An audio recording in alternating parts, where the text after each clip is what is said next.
Throw gang, we are joined by the tagging titan, the video Viking, must be a Jamaican loner because he's solo, man. His honor of the handheld, the frame Pharaoh. Call him Kyle Rittenhouse, how he's shooting these skaters. Got all these spots like 101 Dalmatians. Must have linked with Bin Laden, how he's bombing downtown. Chasing those brand checks, that's that rack focus. Call him King Solomon, how he's splitting his babe. Going fajito mode because the sizzle's a rap. IRAK fathered whole style, so he's the Baghdad. Oh, you don't like graffiti? How about you graffiti these nuts in your mouth? Filmmaker and artist Ben Solomon. Ben, how the hell are you? I'm pretty good. I'm pretty good. All hail the king, bitch. Yeah, bow down. I'm taking it all in. No Diddy. No Diddy.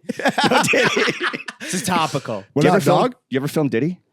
I read a copy of Earl, the autobiography written by DMX that was personally inscribed from DMX, given to Puffy in in Puffy's like side office, the one that you're allowed to like wait in while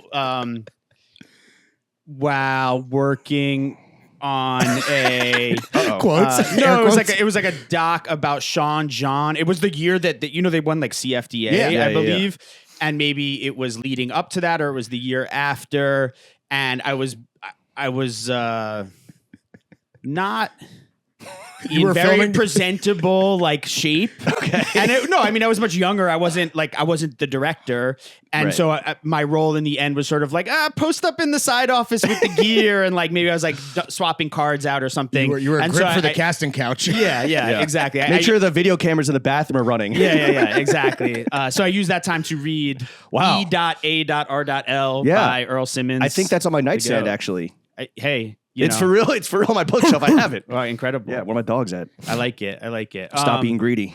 And then I have, I've had some run-ins, some puffy encounters. You ever see some freaky shit?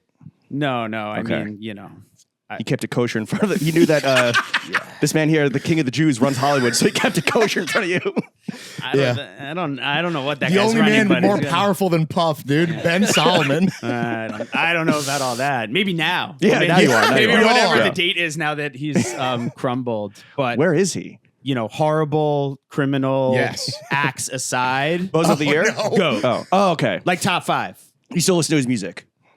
Again, this gets really tricky when all these horrible things come out, but we're separating the art from the artist. G-Dep is an eternal fucking banger. I'm a Puffy. I Apologist? don't want to say loyalist because that sounds a little crazy, but like up until very recently, I would sing the praises of Sean Puffy Combs. Right. Separate the art from the rapist, Now that that's out of the way, what up, Ben? Happy to have you, dog. I thought we were going to work up to things like separate the art from the rapist. I didn't know we were starting there. Ben, is streetwear dead? No, I'm kidding.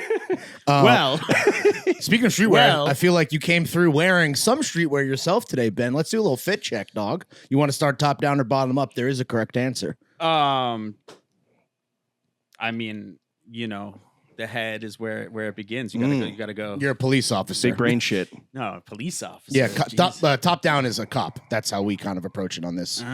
It's the bit that won't die. Yeah. All right. It went over my head. So. Literally. We could start with the hat if you want. Start with the chapeau. Wait, we got to do this? All right. Yeah, bro.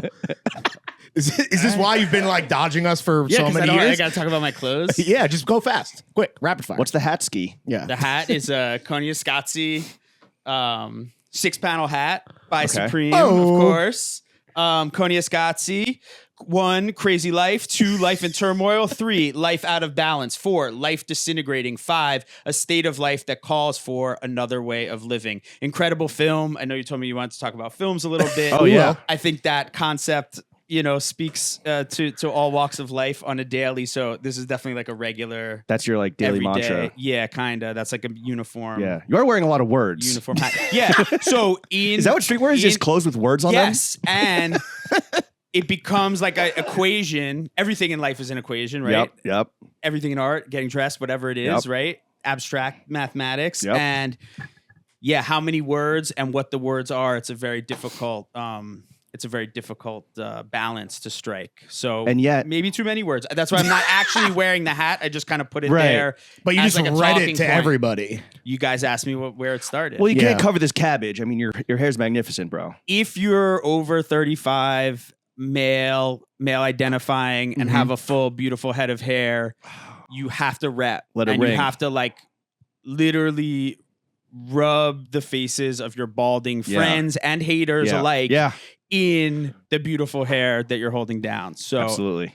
If it was up to me, I would wear a hat all the time, but it's like my God-given know. duty Sure, of course. to rep. It was beautiful to see you put product into right before we started filming. You're not supposed to reveal that part. That's like the listen. He went there. All right, do you want to start with what you're wearing or like everything else? Because like again, you wore a lot of clothes. Where are we going? What we starting It's with? that fucked up season. It's like can't wait till it's warm out so I can really stop dressing or the inverse, whatever it is. Right. So Time to get naked, bitch. Yeah, I got. What's the T? The T is believer by choice. What does the bottom say? Good by nature. Nice. With a Back little is some- like Quran. Oh yeah. Quran wisdom on the back. There is a whole verse from the Quran. On Yeah. the back. Yeah. Well, Happy Ramadan to everyone out there. Yeah, for real. Ramadan Mubarak or We're whatever. still there, right? It's a Think long so. holiday. It's a It's a month long, right? Yeah. Jews have long holidays, and they go harder. They do go hard. Celebrate Purim? This year I did not celebrate Purim. Okay. Purim is a tricky one. It's a big drinking holiday, right? It's definitely a big drinking holiday. It's a blackout drinking holiday. Jesus. And also, it has like Jews go hard on Purim. Too And then hard, some arguably. Jews go way too hard on Purim. Yeah. And it becomes a little like, guys, you Yeah. gotta- No blackface. I saw some questionable costumes. Yeah. Yeah. On and- Instagram. Yeah, and then there's also the inverse of that, which is like it also is like sort of like Jews in space voyeur opportunity for people that are like, yo, let's go to Lee Ave like on Purim. These people are fucking crazy, Yeah. and it's like, Yo, they're moshing it. it's a two-way street of, Sure, right. of the voyeurism. The Hasidim are fucking moshing out to Kodak Black, bro. They go We hard. gotta go look. well, Kodak is Black Jewish. is Jewish. Yeah. He is a Bill chosen Israel. person. Yeah, that's right. Unfortunately, like most, like devout Jews, he also like he loves Trump. Yep. He's Some questionable Kind of lost politics. his mind, Yeah, matches the fit to his fucking microwave meal or whatever. Yeah. Yeah. He goes His toilet bowl he goes cleaner, for it. etc. Exactly. All right, what else are you wearing up top? A lot of layers. You layered up. What else do I got? Oh no, a sweater. Lou Dallas sweatshirt. Okay. Young designers. Shout out to Ooh, them. Putting on youngs. And what else did I wear? Whatever's There's over another there. What's shirt this? there. There's another shirt. Yeah. What's this bad That's boy? a nice double RL. Ooh. thick. Speaking Boucle, of Jews, I shout out believe, Mr. Lifshitz. Yes. Nice, bro. And then what It's was a good he? one. Were you wearing a vest too? I think. I was wearing a vest. God damn. God. Little Stone Island vest. Okay. Stony. Shout out to the sponsors. Get the badge in. Are you badge on or badge off? I kept the badge on that because it's like low key because it's a vest on the arm. Yeah. Where's the Fuck it. I go Badge badge off. off. Yeah, I go badge off. But Where do they put the badge on a sleeveless garment? exactly? Well, they figure it out. They figure it They have out. a whole team of engineers in the lab figuring this That's shit a out. job. Actually, the one real job Yeah. I applied for in the past 3 years was badge Badgeman? placement engineer. Badge guy. Yeah, I'm badge off. I don't Respect. I'm from New York. I'm admittedly new to the Stony. Like all good. Couple years, and I salute the badge off Badge maneuver. off. Some people think that's like trying to like being too cool for school or whatever, but I appreciate the I think it badge depends off. on the garment. Yeah. I feel like too cool for school is not your middle not a name. bad thing. Yeah, It's your exactly. middle I have a name, really long name. What are And then the jeans are some pantalones? old Levi's, and I'm glad we're here because I know that pants are like a very Pants! are a hot Pants. topic. I What's think your number? Like, are they 550s? they're 501s. Oh. The problem with denim, let's actually separate the jeans from the pants dialogue right. completely. Let's talk denim. Okay, so Levi's obviously basically doesn't make readily available good jeans anymore. Like their new right? one. Their new Yeah, shit. yeah. Like the run of the mill accessible, like, oh, I need a pair of Levi's, is you're like, it's not really denim. Let me it's go to got the vintage stretch. store. Yeah. Yes, but then the 501 fit, it varies, right? There's Sure. years, and I'm not like a denimologist guy. I'm not, and it becomes this crazy shit where you're like, oh, I got this pair of 501s and they're perfect. And I don't know where I got them and I don't know what year they're from. And I know, and then, you know, so it's sort of in the infinite pursuit of like the same thing. But that's kind of joyful, no? Like the hunt? Yeah, but it's frustrating because at the end of the day, a pair of jeans is like the staple, right? It's like your Yankee hat. Right. It's like you need a pair of jeans, right? And so is this your one? Yeah, but they're like, we're going into repairs and then more repairs. And it becomes kind of tedious. And then I spent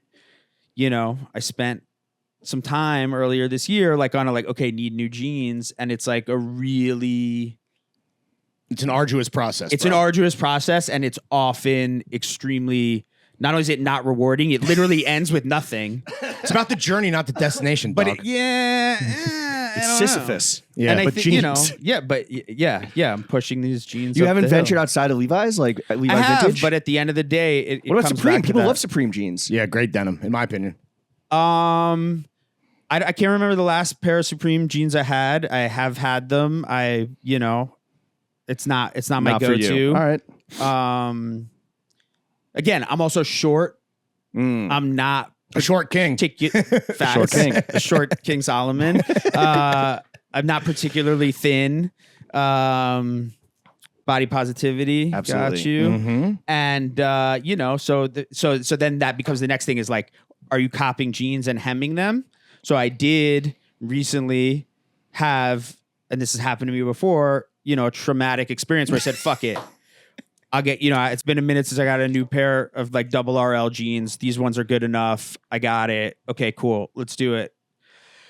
Got to get them and the fucking Brooklyn denim guy who I love, respect to the guy, to the OG, he zeked them. They're like a little too short. And it's, it's like a circumcision. It's like if you go just a centimeter, if it's just a little, if it's a little too chopped, it's over. They're the like Moyle botched the hem. yeah, dude, they're like Michael Jordan jeans. And my girl didn't damn. even understand. She was like, I think they're fine. And I was like, No, you don't know what you're talking I'm about. throwing these lady. out. Yeah. They're going in the trash. so It's like salt, bro. You can always add salt. You can't take salt away when you're seasoning your shit. that's true. Or like a haircut.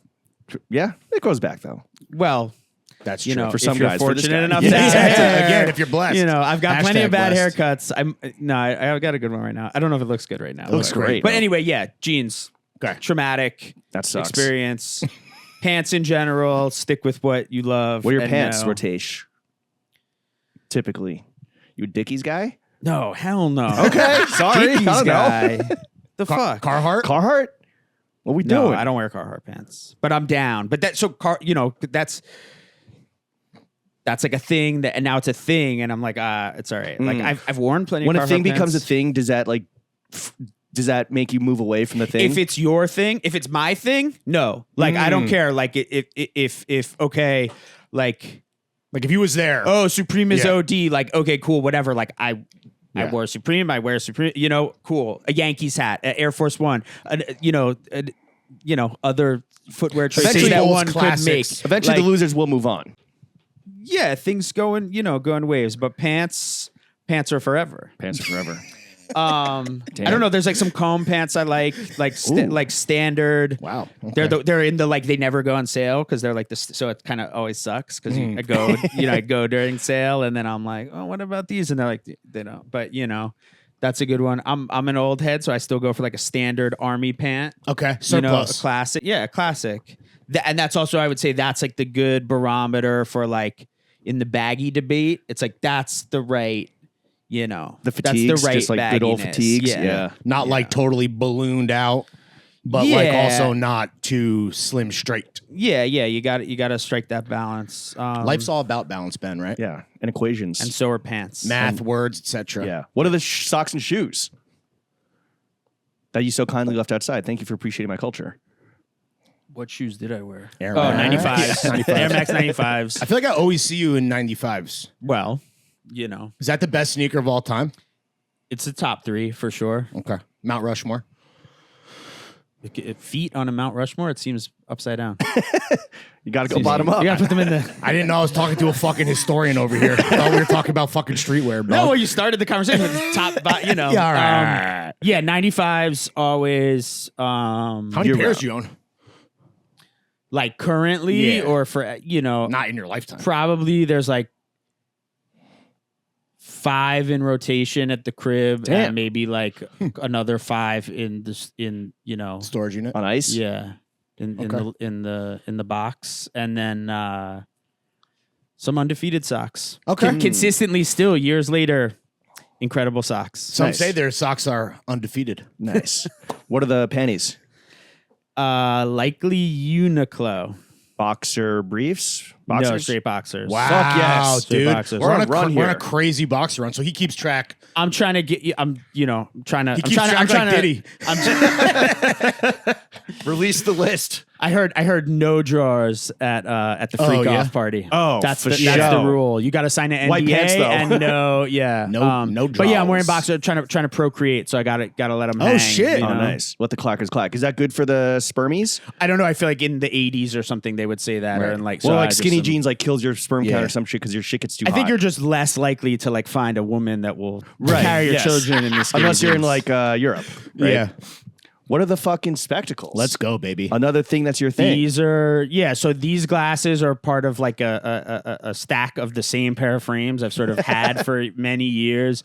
These are gunmetal ones. I figured I'd wear Versace? sunglasses Yeah. and keep it a little Medusa. keep it a nice Medusa, a nice little Aren't you- negative space in the bar. Aren't you a Cartier guy too, or am I tripping? I have been a Cartier guy. I think that sits pretty high on the list of like a forever item that is on ice for a bit. I think Carti's got a little extra blown out. I had someone I was really young that I was very proud of that then like retroactively I was like, I wonder if those were fake, because like I don't know, I was like, doing Probably. the math, I'm like, how the fuck did I get these? Yeah. But I had them for mad long, so like they were real to me. The cost per wear was That's all that matters. And Cardi's a classic. You can't go wrong. They can't ever be whack. They can't, but it becomes a little more of like a signifier, let's Sure. say, a thing where you're like, oh, and like that kind of shit. It's like, again, you stay true to who you are. You can wear whatever you want and never switch up, never, 10 toes down. yeah, but when you it gets know, conspicuous. It's there are certain items where you're like, okay, like Cartiers are dope if you're one of a few people in a room wearing them. If that's the standard eyeglass, you're kind of like, eh. What's the moment for you when you're like, all right, I gotta put this shit on ice for let it pause for a little bit? Yeah. Is there a moment, or are you just kind of like finger in the wind? When Drake wears it? No. Well, that's definitely a signifier. It's got to be up there. Shout out to Drake. Okay. Yeah, shout out Champagne Poppy. Shout out OVO. Yeah, Keep, shout out keep cutting OVO. Yeah, those no, checks. that's true. That's true. Those are the boys. No, I just think like things the owl. come. I think things come in waves, and you gotta go with the flow. I don't know that there's a way to identify It's like just a a feeling hard you get. stop. Yeah, it's You like just know. maybe when one too many people, like it has less to do with like internet shit and more with maybe like when one too many people I know that maybe don't really like put that shit on, let's say, are like, oh, I got these, and you're like, all right. The John Ruiner. The John's ruiner. So you don't have to name names, but do you have a specific individual that ruins John's for you? The John ruiner. Because Lawrence and I have TM, a few. a shared few. Are you guys the first non-Philly guys to really popularize John's? No, it was a Sufu thing first and foremost, and then was Pilford. Okay. And now it's just a middle-aged podcast streetwear guy thing. Okay. Got it. Well, hey, I fit right in. Yeah. Anyway, Welcome, there's brother. as a Caucasian Jewish guy, there's certain words from New York. There's certain words I don't say. There's certain things Like that the N-word, probably. And so I Dead don't say Aspie. I don't say the J word. I'm not from Philly. Okay, got it. The Anyhow, J I don't know word. that I have a singular J ruiner. Okay. But Damn, hard J. Sounds anti-Semitic. dude. there's canaries in the coal mine. Exactly. You That's feel what me? it is. There we go. Like, and for it really lines up. Yeah, yeah, Canary yeah. diamonds in the coal mine. It's a little too many. Yo, fucking bars, a B. little too much like rimless gold. Yeah, and yeah, then yeah, yeah. We get it. Special things are special for a reason. And when they no longer feel special, Exactly. For the birds. Yeah. Exactly. and you were the sipping on metaphor a going. massive Topo Chico Is sparkling that your water. sponsor? No. Okay. So let's turn this around actually. And but I will put this front and center. And Diet Pepsi's crazy. what do you mean? All right. Diet Pepsi is crazy. Yo, if you're thank you, drinking thank Diet you. Coke, I'd be like, okay, he's on that way. That's like a thing right now. People are back on Diet Coke. DC. I mean, that is also crazy, but it's like Why is that crazy? It's Diet Coke. it's like It's apple pie. People that have like it's not apple pie. It's like cottage cheese. It's like 1986. Like I did, That would be like my mom. Like my Tab. mom drinks. it's like Cartier frames. yeah, exactly. Look, Exactly. I just really like Diet Pepsi, and I think that people are like sneer at it. I'm like, what do you fucking like? Diet Coke isn't gonna fuck you, bro. Like, relax. Pepsi is the choice of a new generation. Absolutely. And I'm more of a cut Baja the check. Blast guy Cut the myself. check. yes, Pepsi, cut the check. Baja Blast. Yeah, dude, it's my favorite. Crazy. Yeah, so 20th anniversary. Soda's Yeah, tough. dude. How you You're not a soda celebrating? man? You're not celebrating Baja Blast 20th anniversary? What are your vices as a sober guy? Ooh, Vice talk. Besides Vice.com. Trying to procreate with your wife. I don't know if that's a vice. Yeah. That's a virtue. Ooh, nice, dude. Well Fucking played. good. Vice is a Candy, soda, sweets. Yeah, and that shit's hard because, like, It's bad for you. And you're yeah, old. but also like drugs and alcohol at a certain point, right? It's like it's kind of a no-go for me personally, right? I'm sure Yeah. I'll circle back to that somehow. Yeah. And it's a pretty clear line in the sand, right? Right. With food, it's like, well, I got to eat. So like, do I really got to eat this salad? Like, what if I ate this sandwich? cheese. What if I ate this crazy sandwich? Ooh. I don't really eat chopped cheese. We could talk about that in a little bit. I What's feel your like sandwich? What's your favorite sandwich? favorite sandwich is hard. Yeah. That's Impossible. Mount Rushmore question. sandwiches. Mount Rushmore of sandwiches. Everything's Mount Rushmore. The Yeah. Mount Rushmore It's the Mount special. Rushmore pod. Yeah. BLTs. Grilled cheese. BLT is the fire on set, breakfast truck. BLT is the move. For breakfast? Yeah. On Interesting. set. Why? Because so, if you have a 12-hour I learned to eat breakfast being on set because I was like, I don't eat breakfast. Like, Right. what? That's crazy. It's for nerds. And then you learn when it's like you show up and you got to you have 6 hours and it's a hard 6 hours and you got to get it done and you got to be on point. Then you get 40, and then it's, if you don't eat that breakfast, you're fucked. Yeah. It's like being in the army. You got to eat when you can because you never know when you're going to be able to eat again. Or so they tell me. Yes. Salute the troops. It's just like being in the army, bro. the starving troops. making stuff, making, Little prank videos. Same thing as fighting. Yeah. yeah, well, you know why? Yo, thank you know for your why? service, by the way. Because it's controlled by the Jews. Oh, true. So, Ben is Jewish, to be clear. well, if you weren't tipped off by the if you name. couldn't figure that out, Well, not everyone pays to watch, so. Yeah, but just from the I feel like my name. annoying nasal voice is also a fair giveaway. You don't sound that Jewy, dog. You're not Yeah, you haven't listened to it back. Oh, true. How's he sound in the cans?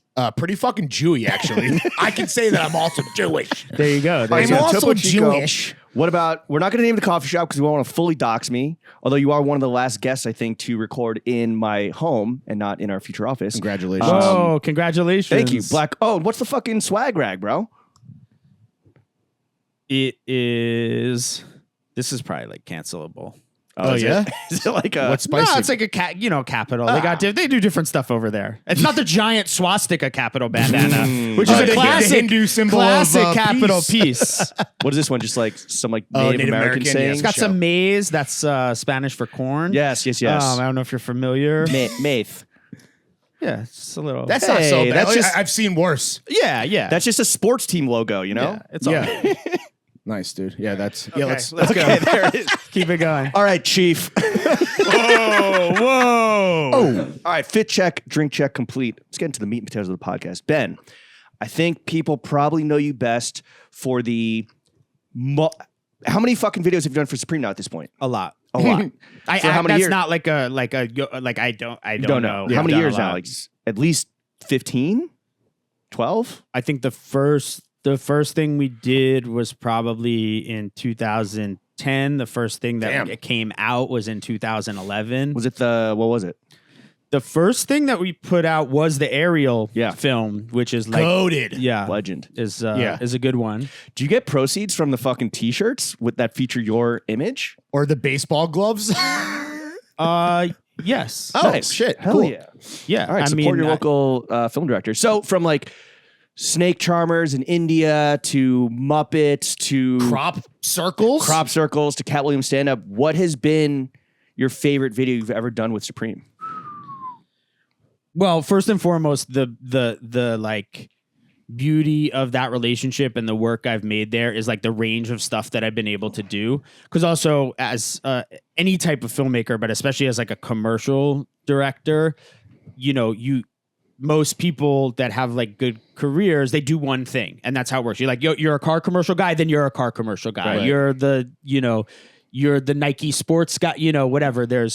And that relationship has been a long one and a consistent one, and how does the relationship work? Like, do you come to them with ideas, or are they like, yo, we got, like, how does the ideation work? Well, just to finish that thought. Sorry. So, yeah, Yo, shut the fuck just up. the range of stuff we've been able to do together and that I've been able to do with them, for them, through them has been a blessing, and, obviously given me a lot of sort of bucket list opportunities, not only from talent we've worked with, but just ideas we've pulled off. And also having a place and a partner and an outlet that is understanding and on the same page and sort of like leading a conversation, as opposed to, many other brands, which I've also had great experiences working with and continue to work with and whatever, but that don't necessarily like... Yeah. It's always get it. They don't let you run free. It's art meets commerce, low key, high key. Yeah. High key, low key, high, low. But my favorite, I don't know if I have a favorite. I think Ariel, ironically, was like the first thing that I did that came out, and it's really stood the test of time. Yeah. It's something that I, as a director, and they as a brand, and just worldwide, that's been a sort of like foundational piece of content. I think it's probably not a coincidence that like the timing of that was sort of in, I believe it was 2011. I believe it was winter 2011 season opener, and it was that like opening day pocket of like the internet when a lot of the things that didn't really exist or interact with the internet so much in like a real way had to, concede, I guess, or whatever. And it was sort of that tipping point. Yeah. And it was like, I guess Twitter and probably Instagram did both exist then, but like, it was like early Twitter days. It was, even if Instagram existed, it like didn't exist in the way it did. We were still deep frying. You couldn't post videos. No one was on it. No brand was on it. There was no, there was nothing like that. Zendaya was in her fucking swag era. Like, and it was sort of Cookie like Monster hats and shit. Zendaya had a Cookie Monster hat era? Yeah, dude. I don't know. I'm old. I didn't know about Zendaya. That's why she's the GOAT, dude. Definitely. Dune 3. Pull up. You're telling me. Directed by Ben Solomon. Yeah. Muad'Dib. Yeah. So, it was like Tumblr is kind of on the decline. Twitter is not rising. Really, but it's not really it yet. Sharing videos, all these things, it doesn't, right. But that was something that, and brands also weren't doing shit like that yet, right? Like there was Karma Loop TV hadn't launched yet. Did Karma Loop TV ever launch? Did it? I don't know, dog. We could talk about that. We got to talk Karma Loop. Later. And so I think, I'm just saying, if you open up any, not even like, streetwear, glorified blog or whatever you want to call these things. I don't know what they are now, but whatever. You open up Hypebeast or anything like that. There's 40 videos from 40 brands every day. Yeah. We did this crazy thing. It's a thing. Blah, blah, blah, blah, blah. It wasn't like that. You wasn't there. No, but it's not even that. It's like Nike made commercials. Sure, Nike didn't do content. They didn't do this. It was, there was, and that was this spot where everyone was sort of trying to figure out, okay, how does this work? How do you put something out without putting ad dollars behind it? What does it do? And it did something. Look right? at the monster you created, though. Yeah. Thanks for nothing. Monster? I don't know, brand content. Oh, I'm Like not the saying that I had any hand in creating that. I'm saying the timing of that piece was like, Right. well, It was right there. aligned with like what was happening. And I think it also was great for me, for the next 15 years Right, and hopefully the next, 50 years to sort of like continue to do that stuff. Timing is everything, they say. If that's the first and the most timeless, like, I guess, yeah, just back to the question why I fucking rudely interrupted you, which is so unlike this podcast. Yeah, we never do that. How does the ideation, like, how does that relationship work around, like, the ideation? Are you, like, do you go to them? Do they come to you? And we know that, like, they let you run free with, like, your wild ideas, but, like, how does it typically, like, this shit, I don't know, What's how the does it genesis? get cooked up in the lab? Well, it's totally different than how another, brand or like content sort of conversation works. But, and obviously it's different now in those conversations. I think like Ariel, for example, I didn't come up with that concept. It was I think the brief was a phone call with one person that was like, yo, we made a banner. It's a giant box logo. There's an Ariel company in Long Island or wherever they are. They fly it around. They're sending us the flight pattern because there's all this FAA shit. You can't, because you can't just go, can't just cut 9/11 across and Houston shit. Street. Yeah, heard of it. 9/11. Heard of it. Can't just follow Greenwich Ave, And Or and church? Was it church? I forget. what? Where the World Trade Center was? Where the 9/11 flights, they followed, I think, Greenwich. Oh, this is that kind of podcast. Yes. This is the only kind of Big brain podcast I shit. listen to. Yeah, Yeah, dude, open your third eye, dude. You wore the right T-shirt. and No Diddy. and it was What like we so, talking and that was it. And it was like, so let's what do are it. we gonna do? Yeah. And so Yo, we got this crazy idea. Do it. and also like I can't say I was a kid at the time, but I was much younger. I was much more green in terms of like experience and whatever that we talked through some ideas. We came together with it and but ultimately, any sort of filmmaking is like the most kind of collaborative creative process, right? Like a painter goes to the studio and paints. Right. An artist, there's Takes an a artist, like a musician. There's but filmmaking is like, you can't lift a finger without 7 people, like approve whatever Sure. it is. A lot of So red tape. yeah, so Takes a video village. yeah, that's good. That one's good. That one's Thanks. good. You put in your notes whatever you're writing down over there. Be like, that's a good one. Absolutely not. Good joke. It took 30 Good minutes. joke, Jimmy. So And is yeah, that typically like how the process has worked over the last 15 years where it's like, yo, Ben, we got a crazy idea? You get chirped. Yo, hold on. I got a chirp from consistently, James. yeah. I mean, the brain trust over there is deep and filled with like great ideas and vision and like millions of different capable people and whatever. But everyone has their sort of thing that they do. So like, I also don't really sit inside of that. Right. So things, ideas or kernels of ideas get relayed and developed and they turn into what they turn into. And then sometimes it's the opposite. Then sometimes it's like, it's this, it goes like this, the shot is like this, and boom, boom, boom, boom, boom. And, that's Where it's like pre-storyboarded. not pre-storyboarded, but sometimes things are a lot more nebulous. And also in any, at least in my approach, in any sort of filmmaking process, a lot of it is, it's a living, breathing thing. Yeah. And you find the moments while they're happening or after you've captured them, and you don't even know what the good shit is until you really sit with it. The magic happens in the editing room. And like a lot, but then like maybe a more recent one that's sort of a different version was like, I wanted to do something with like jet ski cruise in New York City. And I, we have our whatever conversations that happen over to, and I'm like, yo, this is an idea. There's no product. There's no Supreme jet ski. It's just me being like, this is like one of 10 ideas I'm sending Right. whatever. And then a couple years later, it comes back like, hey, I think we're actually making this product. So the idea Do they make a jet ski? Yeah.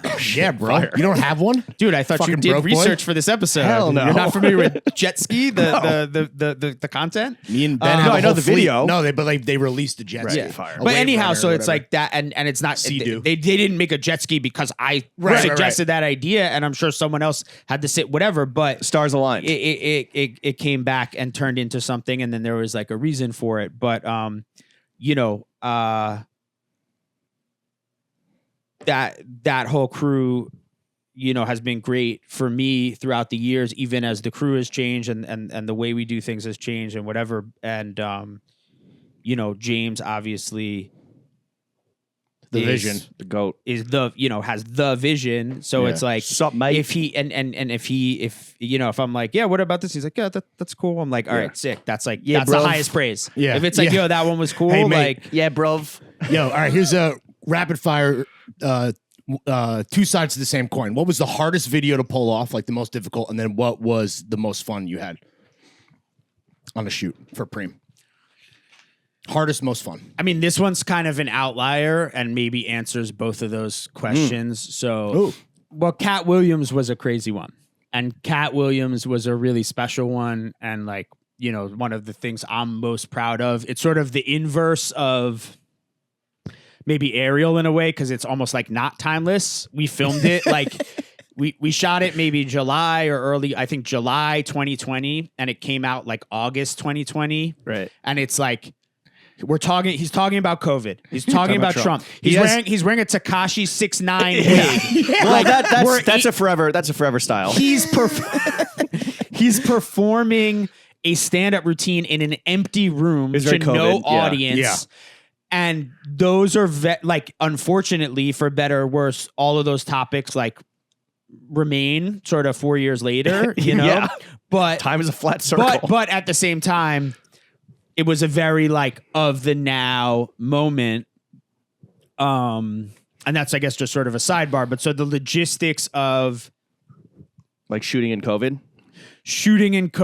and figuring that out, which now and I don't want to like spend a bunch of time talking about like the logistics of production or how the world's changed in COVID or whatever. Please, It's all let's shit not. everyone fucking figured out at this point, whatever. Vaxxed? But it was,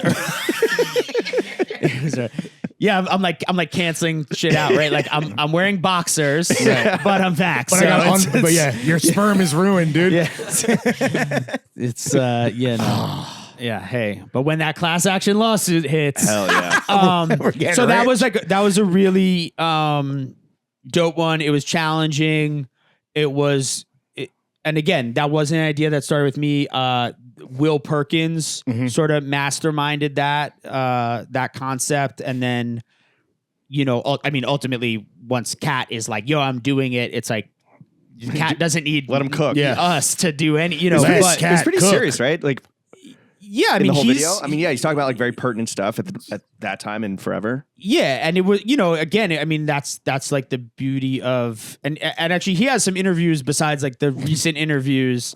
He has some interviews just talking about comedy, that he has some like very poignant shit where it's just kind of, like comedy in a weird way is this super serious thing where you're like, got to take the world, which is fucked up, and make people laugh. And I don't know, he had some, I think he was like, anyhow. Did he talk to you about Diddy? Yeah, He right. did with fucking. He was on the right side of history, bro. Yeah. Yeah. Hey, Well, man, he's Kanye. he's on the right side of history with a lot of shit. He But really anyway, is. that was an incredible one. And like, again, like ultimate mega shout out to Will Perkins, who like, set that one off, brought me in, and he and we've done a lot of cool shit together, but that one was like a really special one. It really hit, again, same thing. It resonated in a way that a lot of other stuff doesn't, because it was like, I mean, now again, it's permanent, but it was like glued to phone, like who's going to say what next? Right. Who can hold the attention? Like that one at, in today's, whatever, media, whatever the fuck. If people watch something and talk about it and share it for like 36 hours, like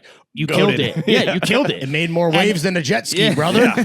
And that's sad and that's fucked up, but that's also reality. Yeah, So yeah. and what are you going to do? And that one had like a week, and Legs. it had, because it hit on something, and that was another cool thing to be able to do there, which is another great thing about working with Supreme in general, is that occasionally you're able to get way outside of like not only New York and streetwear and even anything under the guise of like fashion or brand or content, and like make something that can just kind of exist and be a statement out there. And obviously the platform and the eyes and the voices involved, you know, accelerate that. But like it's separate from that. It's like outside of he's wearing the tee. Like you could Photoshop that, you know, you could, you know, fix it in post and put it out and just be like, this is like a weird short special we made, and you know, here. What okay, so using those KPIs, those metrics of taking subjectivity. What you used to do? You were like a content. I was a content guy. He was a suit, bro. I was a suit. Yeah, I worked at a label. He's not artists like me and you. I fucking, you know, I was out here. I was at the Diddy parties. Oh my god! Right, but that sucks. It really didn't work out for you. I know. Thank God. The only guy to not get pussy at a Diddy party. I didn't get diddled by Diddy. What's the video of yours brick the hardest? I mean, I don't, you know. Are there any unreleased shits in the There's vault? some unreleased. The first thing we shot was like a lot. But again, you got to remember also the way like that brand now and also like content now and the Lance, whatever, all these things, it's totally different than then. So in 2010, I think the first thing I actually shot, like I said, I shot something in 2010, didn't come out, was at the Playboy Mansion for like maybe the first, I don't know if it was the first, but it was, I think it was the first like Playboy Supreme club. So off top, of course, there's not a single woman in the whole thing. Well, yeah. Welcome to streetwear. Yeah. No, but it was like, you know, it was one of the only times I actually shot skateboarding. Oh, cool. Birdo, who's like a LA Supreme OG in SF now, I believe, helped me with that because he had shot, you know, he came up shooting a lot of that stuff. A real filmer. And it's also crazy that being a filmer, the noun, that's not that only exists in skateboarding. Right. There's no, like on a set that I had, there's no such thing as a filmer. Yeah. That's not a word. It's not a job. It's not a thing. Like no disrespect to the filmers because those are my peoples and they do ill shit. Shout out to but like shooters. it's just a funny, it's like the filmer is the director, the DP, and the cameraman in skating, right? Right. But you know, I guess if you're a filmmaker, you just give yourself 3 credits. That's the only difference. So shout out to those guys for the shout out the shooters. Shout out Bill. Yeah. Shout out. Major shout out to Bill for sure. But anyway, so that was like a cool one that never came out, and it was just like Havs and Andrew Brophy, who's like I think he's Australian. I don't know too much about skating on that side of things. To keep it real, So I shouldn't have called you Kyle Rittenhouse, I guess. And you should have called me Kyle Rittenhouse anyway. You fucking dick. Hey, he's canceled. He's canceled. He ran that by the group chat and we're like, yeah, it's a bar. Run it. Run it. But is the group chat just you guys? No. There's a few other homies. Okay. Respect. I forgot what I was saying. Shooting at Playboy. Yeah. With just dudes. Just That dudes was at Playboy. fun. Didn't come The only out. sausage fest at the Playboy Mansion. No, there's probably been more. Oh, for sure. What did you guys empty out the grotto and drop in? It was like almost like that. No, we just like skated around. It was like skating on the tennis court. You know, there's like peacocks in When it did and he shit. was Hugh alive? He was alive, right? When did he die? He was like on ice in the back, Oh, like shit, breathing through an iron lung or something. I mean, like I think he was like medically alive. Right. I don't know. When did that guy die? He had the Bane mask on. Yeah. The fucking They were cracking open That guy fetuses beat, again. That guy beat being canceled. He needed the Immortan Joe mask. But anyway, what was my point? What were you asking No idea. me? Yeah. No idea. You asked me about shit that was that in the didn't come vault, out. yeah, and then whatever. Yeah, I mean, you know, with everything, with plenty of other brands, there's plenty of to talk about there, and also, I mean, even more so in personal work, right? A lot of making things is having the freedom and the time and the resources to experiment and explore, and not everything comes to fruition. You know, I mean, I think one of the biggest sort of tragedies of now is like there's a lot of shit that people put out, you know, That's doo-doo. yeah, that you're like, I see what you were trying to do, and like you probably could have done it, like maybe after like 18 more months of working on it, you know? And I mean, I think obviously like the way that media The churn of content is just so crazy, right? The way You that need things to are keep- consumed, right? For like, I mean, music is the easiest example, but it translates to everything else. It's like, if you're not putting out a tape and then another tape and then a tape with another artist and then another thing and then the a bunch of remix. features. Yes. And then the deluxe. Well, you know who invented the remix, right? Oh, fuck. Damn. God damn it, he got us. Give that man the Nobel Peace Prize. And the tragedy of now. Right now, this very second. yeah. 44 minutes and 48 seconds. He'll be dead by the time this airs. Probably. That's true. Anyhow, so that the deep you know state. that's part of it, right? So like for me, having nothing to do with Supreme, having nothing to do with commercial work, just me being me, like there's a lot of stuff I've done that I've never shared, I've never put out. Because you don't never, think it's good enough for up to your standards? or it's just not there yet. And like things Right. take time. And I think that's one of the things that's really lost in like just the world at large today is that, you know, not everything that's more complicated or took longer or like not every movie that's 3.5 hours is like the greatest movie. It's a lot of the times you're like, that should have been A lot of times it's Marvel. an hour and a half or whatever. But I'm just saying, but it's like taking the time to explore, refine, try, experiment, and create like ideas is like a crucial, like foundational piece of making anything. And the way that not only the audience, but the way that artists themselves sort of like have to create now takes away a lot of the freedom. And it's like a good and bad thing, right? Because you can be like, oh, well, I had to, like, yeah, of course that tape was mid. Like I had to drop it. Right. Like, here's my next one. And you're like, but did you have to drop it? You know? Is that self-restraint something that's always been in you, or do you have to kind of train yourself on that where it's like, I don't have to put out mid. I can just to fucking drop. keep that in the vault. Well, I've been very lucky, like career-wise, let's say, that most of the stuff that I have put out and most of the brands and artists and musicians and other filmmakers that I've worked with sort of like sit in a world and in a space that like I feel a part of and that I feel proud to be a part of and that I feel like, you know, intrinsically connected to. And so it's like I don't have a lot of like, you know, pharmaceutical commercials on my reel. I would like to have that like in my bank account. Big pharma right? bag, dude. But, you know, but then at the same time, it becomes this thing where it's like Like a perk 30K. More. Well, I think I sponsored them. They owe you. Yeah, well, Literal bars. yeah, bars. We're having fun. Yeah, we Yeah. are having We're just fun. riffing, This is bro. fun. Yeah. Okay. Sticking with Supreme for just a little longer. I'm gonna put the time. So at like at dinner conversations when Supreme comes up, like among friends, like Yeah. people, you know, 5 it's like- minutes? Yeah, you Whatever, gotta like okay. time it because like we can. And our time here is done. Just 2 or 3 more. Margiela Supreme just dropped. People are loving the collaboration. Do you have a favorite Supreme collab of all time? What kind of question is that? I don't know. Is it with Jet Ski or Skidoo or whatever the brand is? Sea-Doo. It's Sea-Doo. Skidoo. The Skibbity toilet collab. You know, Skidoo is they got a Jew on a Skidoo. The fucking BLP kosher, bro. Okay, Come on. bro. You're My I references haven't, are I sick. haven't You're listened so yet. cool, I haven't dude. listened yet. You're so All right, so cool. you don't have a collab. A favorite collab. All right, let's move on. Yeah, Fuck I it. don't know. That's a tough one. I don't All know. right. All right. Over under 100 grand. How much have you made reselling Supreme in your life? Don't lie now. Yeah. Let's talk facts. Facts and data. I cannot confirm or deny. You're pleading the fifth.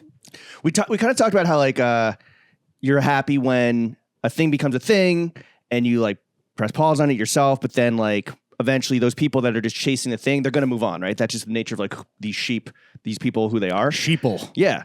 So are you happy that the losers have moved on from Supreme to like Balenciaga and high fashion? Or did you not even kind of give a fuck because like it's so a part of who you are?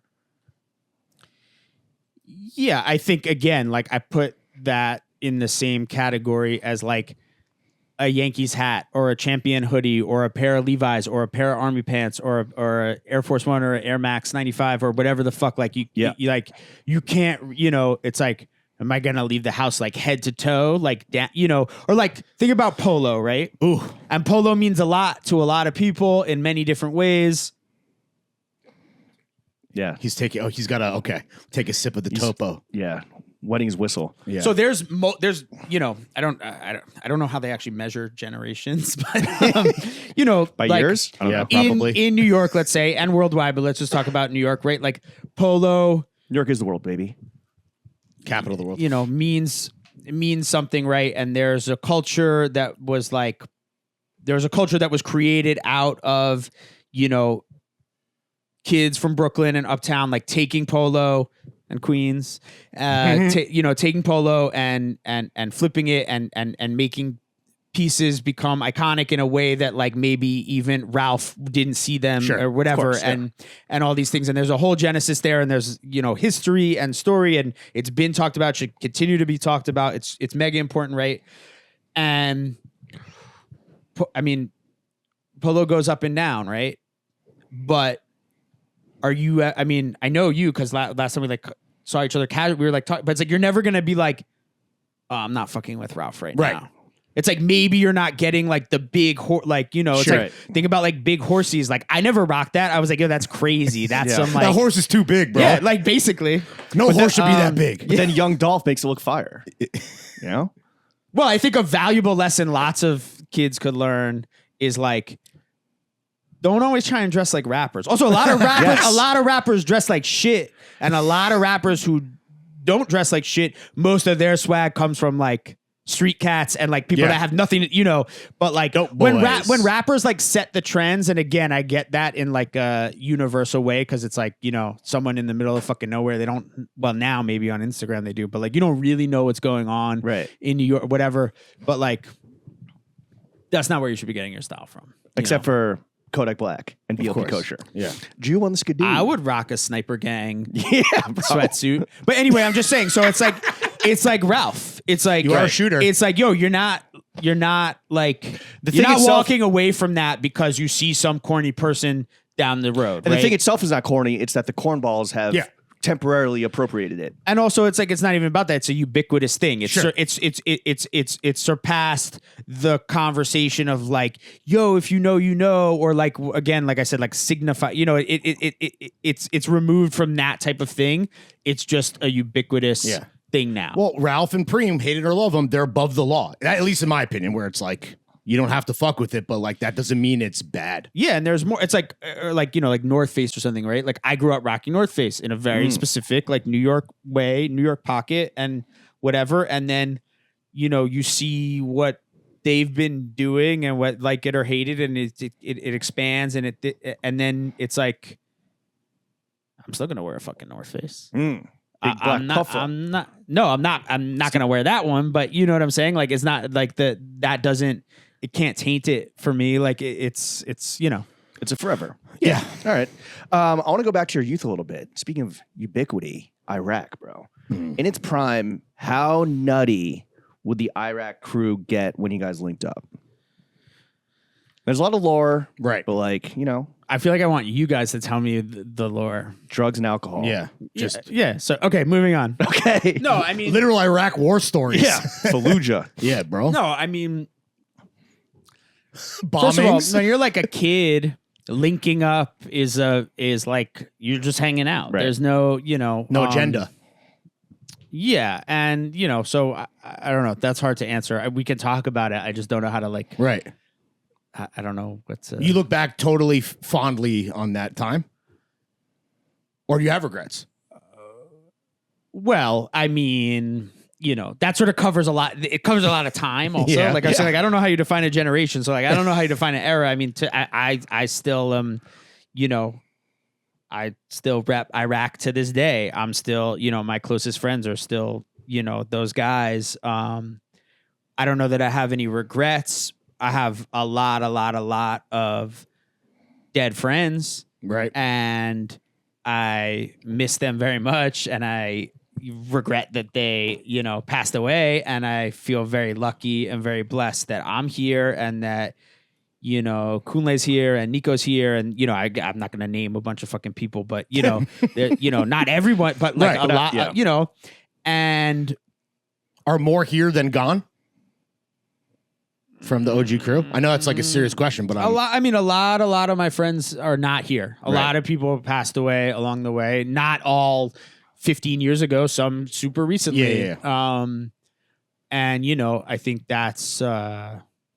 Let's be real. That's sad. Like that's sad. There's no other way about it. But obviously I feel I don't know if proud is the right word. Well, you still rep, and that says it all. Very much. And I think being a part of that as a kid and being a part of that as a young person and being a part of that now as a middle-aged person, like that's very much part of who I am, and I exist and I do things and I have things to say and things to make and things that have nothing to do with that and whatever. But at the end of the day, that's like a core part of who I am. And I don't ever like shun that. And, I'm grateful that like I'm able to be here and continue that for like people that aren't able to be here. Do you hesitate to say proud because of like all the tragedy, or because I feel like it is something to be proud of, like just, being part of something super important and you guys creating something like literally out of nothing. No, I just, I think like, I don't know, the word proud and pride, it has, it's. Is it like we're not trying to glorify those darker elements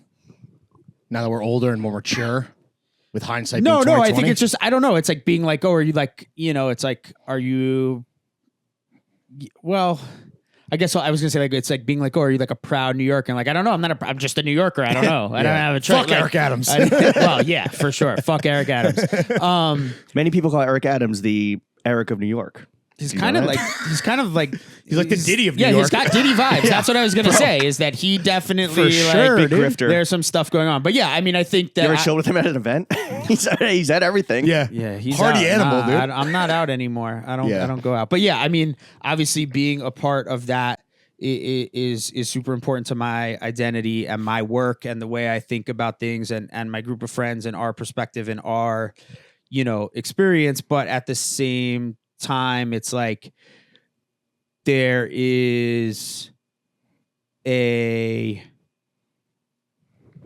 a little bit of a darkness, but that's not really the hesitation. It's more just like, there's a lot of groups of unique and diverse and exciting and fucking freakazoid and like underground legendary people, not only in New York, but like throughout the world that like did all these things and like you said, like lore and mythology and legend and impact is like, that is not really like determined so much by like what you do, right? Mm-hmm. Like a lot of that is like external factors, right? And again, so like the timing of, I don't know. I'm down to talk more about it. So like throw some shit at me. It's a little bit like perception is reality, right? It's like, how people think about it has again added to the legacy that like has like exists almost outside of you. It's how like people perceived what you guys did, right? Yeah, I think like now, if you think about the camera and photography and imagery and how that is, now there's a million different ways, but like for a long time, that was sort of like the defining sort of capture of a moment of outside of a record or a film or whatever. And so that when we were, really kids and then sort of like coming of age and doing our thing, right? There was a lot of cameras around for a range of reasons, right? So like one, again, I'm old. I'm 41 years old. In the 90s, the only people I knew that had cameras outside of like my mom, who was a photographer and like whatever, was like graffiti writers, because you graffiti, you got to get a picture. Ryan of it. McGinley? Well, I'm saying I'm getting there, but that's what I mean is like, so like for us, whatever, like a camera was a part of the story, right? Because you got a camera with you. You're gonna go paint a fucking freight train in New Jersey or do a tunnel in the upper or whatever it is. Like you want to get a photo of it. You don't know if you're gonna see it again. You don't know if you're gonna go there again. You don't know if someone's gonna go whatever. Like, and like that goes back again. Speaking about like not being the first, is like that goes back to the like kids in the 70s who didn't have shit somehow figured out a way to get photos of their trains. And so that was a part of it. And then like when Orion, let's say, enters the picture. Right. He was there. He was part of it. There was a true, he's a part of it. If there's no right. But it was like a symbiotic thing, right? Where he's like, oh shit, like, what are you guys doing? Like, I'm taking pictures. Like, you guys are doing this. Like, we're doing this together and I'm taking pictures. And, we're all breaking the law. But so it's like so the documentation, the photos themselves become part of the story. And like you put it well, like it's a little bit of like self-fulfilling prophecy. And also it's a little bit of like, chicken or the egg, right? Inherently, like the observed is changed by the observer. Now, I will say, in the case of graffiti and drugs and a bunch of other dumb shit that we were all doing when we were kids, that shit was happening no matter what. Right. Camera or not. But when you break the camera out, it shifts the mood, it shifts the thing, and then all of a sudden it's like, you're not just, whatever. You're not just like doing it for you.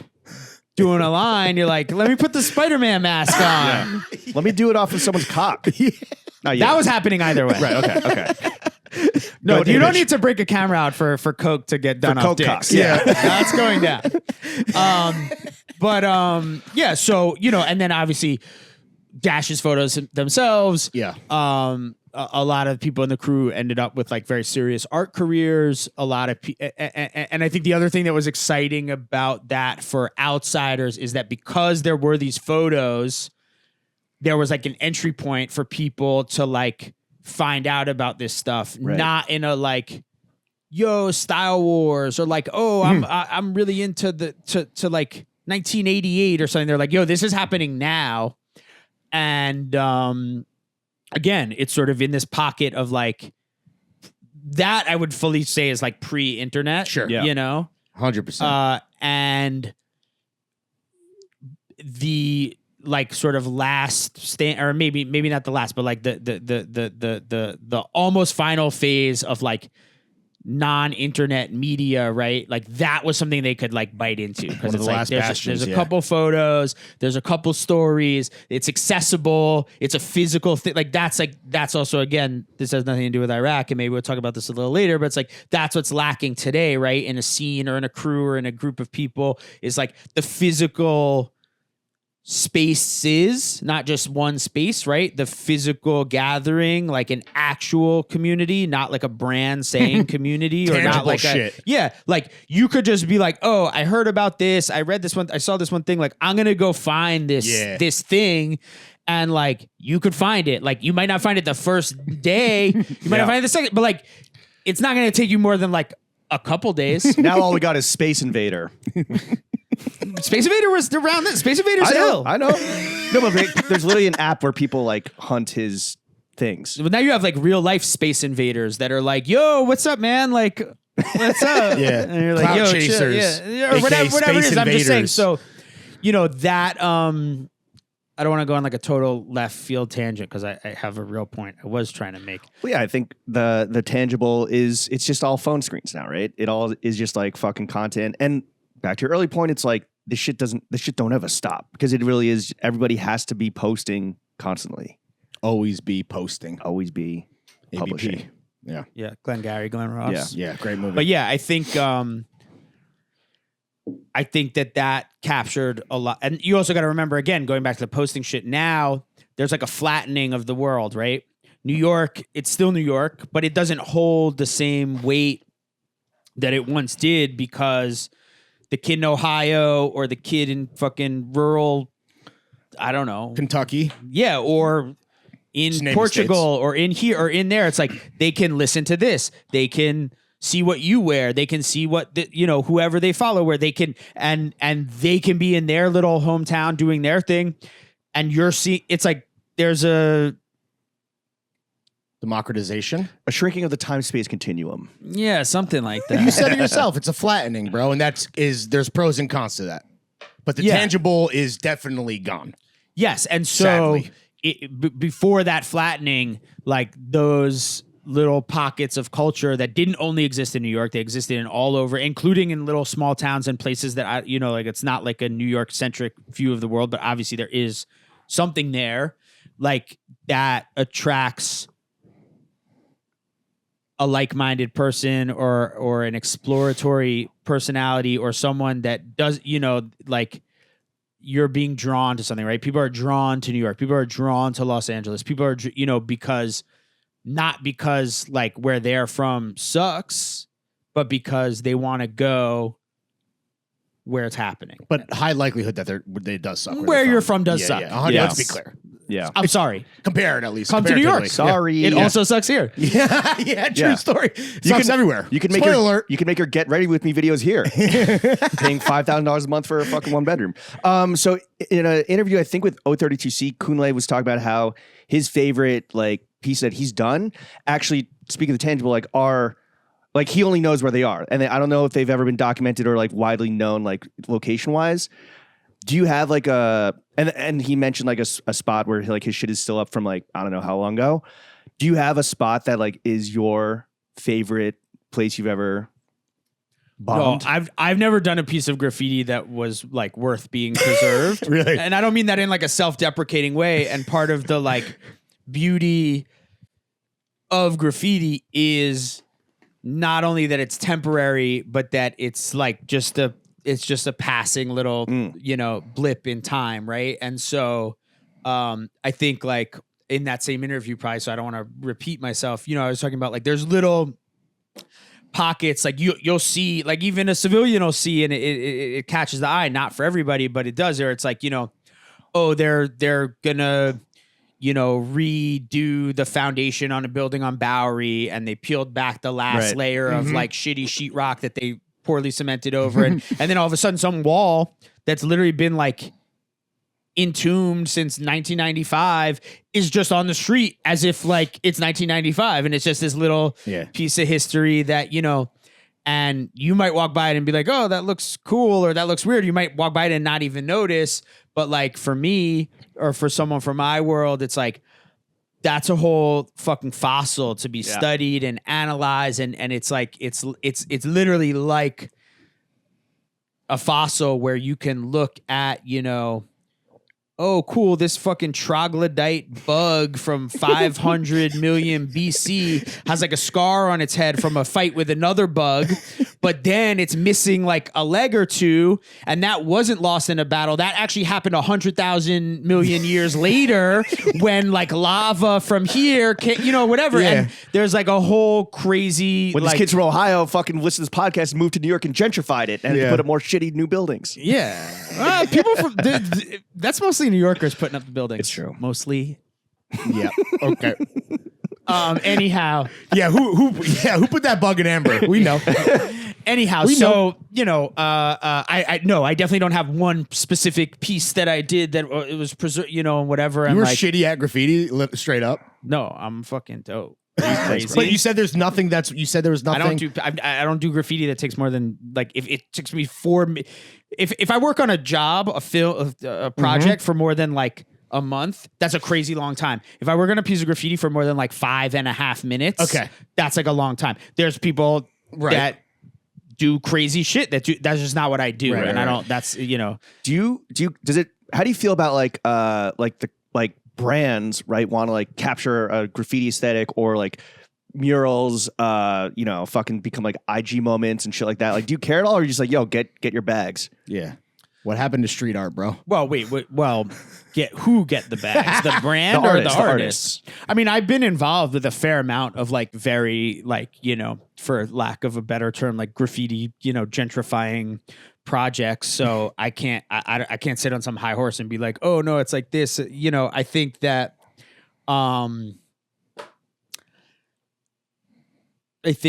brands working with real artists of any type is always going to be a better deal for everyone, including the brands themselves and like the content or the output or whatever, than, hiring a Hollywood art department or a New York art department that can recreate whatever you want and make it look authentic and feel authentic, whatever. I think it gets tricky when both sides of that equation are sometimes, I think brands sometimes are willfully ignorant, and I think artists sometimes are unfortunately just misinformed or uninformed about their value and also the brand's value. And I think that's changed a little bit, where the sort of like, yo, it'll be cool. Yeah. Like, I don't think that really flies. It'll be dope, fam. I don't think that really flies anymore, but they definitely try it. And it's like, if you you know, like Pay for the video. Yeah, for those not watching, I'm doing something really cool my right man now. went AC Slater mode on the fucking. yeah, that's hard. That Do hurts- you think Diddy sits in chairs that, like hurt, that? that hurts my hips. Diddy has something on Well, the he chair. does. Anyway, so- he's sitting down for sure. But yeah, so I think that like you know, At least they're it's a- working with the artists. it's a two-way street, right? Right. If it's respectful, if it's like, if it's done from a place of understanding and respect and like, because that's the other thing is like, if you're coming at some people that are like serious fucking cats and you're like, hey, we want you to paint a wall. It's 45 feet by 20 feet high. And here's the thing. And like, we have $2,000. It's like, go fuck yourself. Yeah. Like, you don't need to like, That's like, exploitative at its finest. you know, and but on the flip side, like,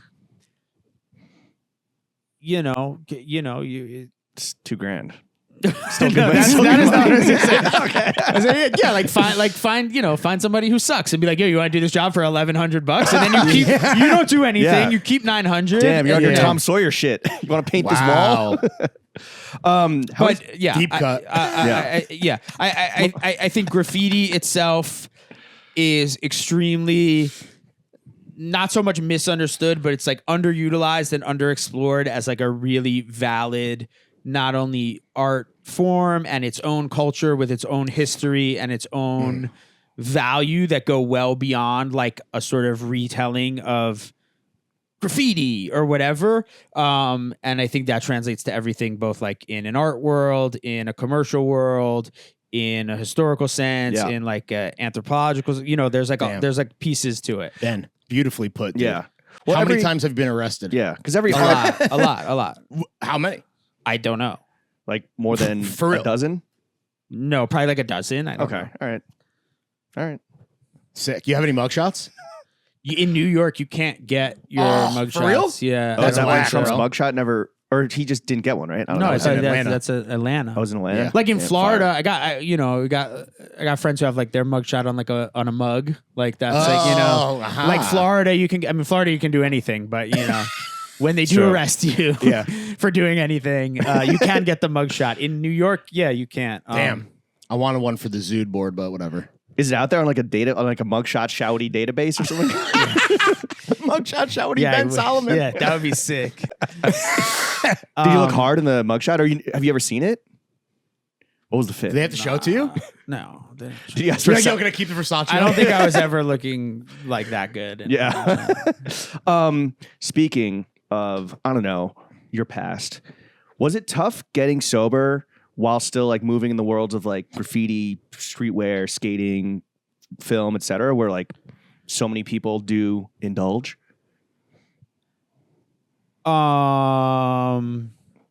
Well, like I said, you know, I have a lot of friends that didn't ever get the opportunity or didn't ever successfully, you know, weren't ever successfully able to stay sober. So I feel very lucky and blessed that like that's been, you know, my life as of like right now, because I don't know what could happen tomorrow or like, you know, when I walk out of here or whatever. But, you know,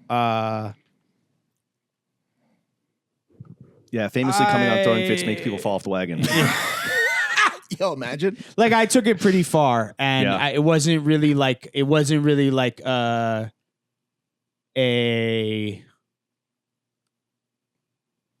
You don't blame the environment at all. That's on you. Or yeah, but that's not even what I was gonna say. It's like it wasn't like oh, I should probably chill out. Like I was like not on. I was not. like, I want to headed not die. Yeah, a little bit, and I you know I don't even know that I really did want to not die at the Right. time. I think I was lucky enough to have just enough of a moment of willingness where I was like, maybe I don't want to die. that slowly turned into like, I think I don't want to die. Like I don't want to die. It's called growth. Okay, I gotta, Yeah.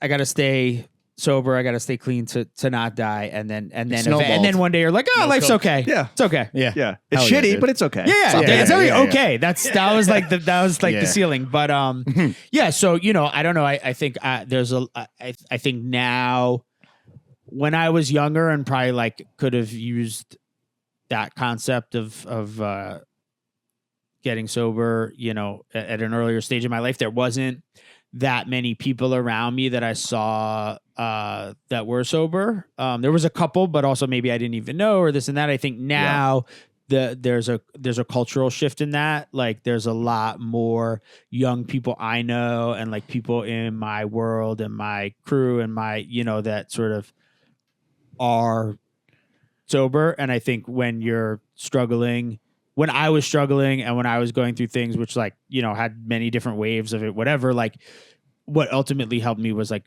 being able to find people, not just that were living differently, but that were like me and living differently, that I could like see myself in and be like, oh, okay, cool. Like it's one thing if you're like, Jimmy, the fucking doorman is like, he, and you're like, all right, like I don't know, no disrespect. Like also shout out Jimmy. Well, shout out the doorman. Well, he's a doorman in New York. Shout out to all the doormen. Probably is Jimmy. Yeah, true. Yeah. Shout out the doors. But another Jimmy Morrison. Oh, true.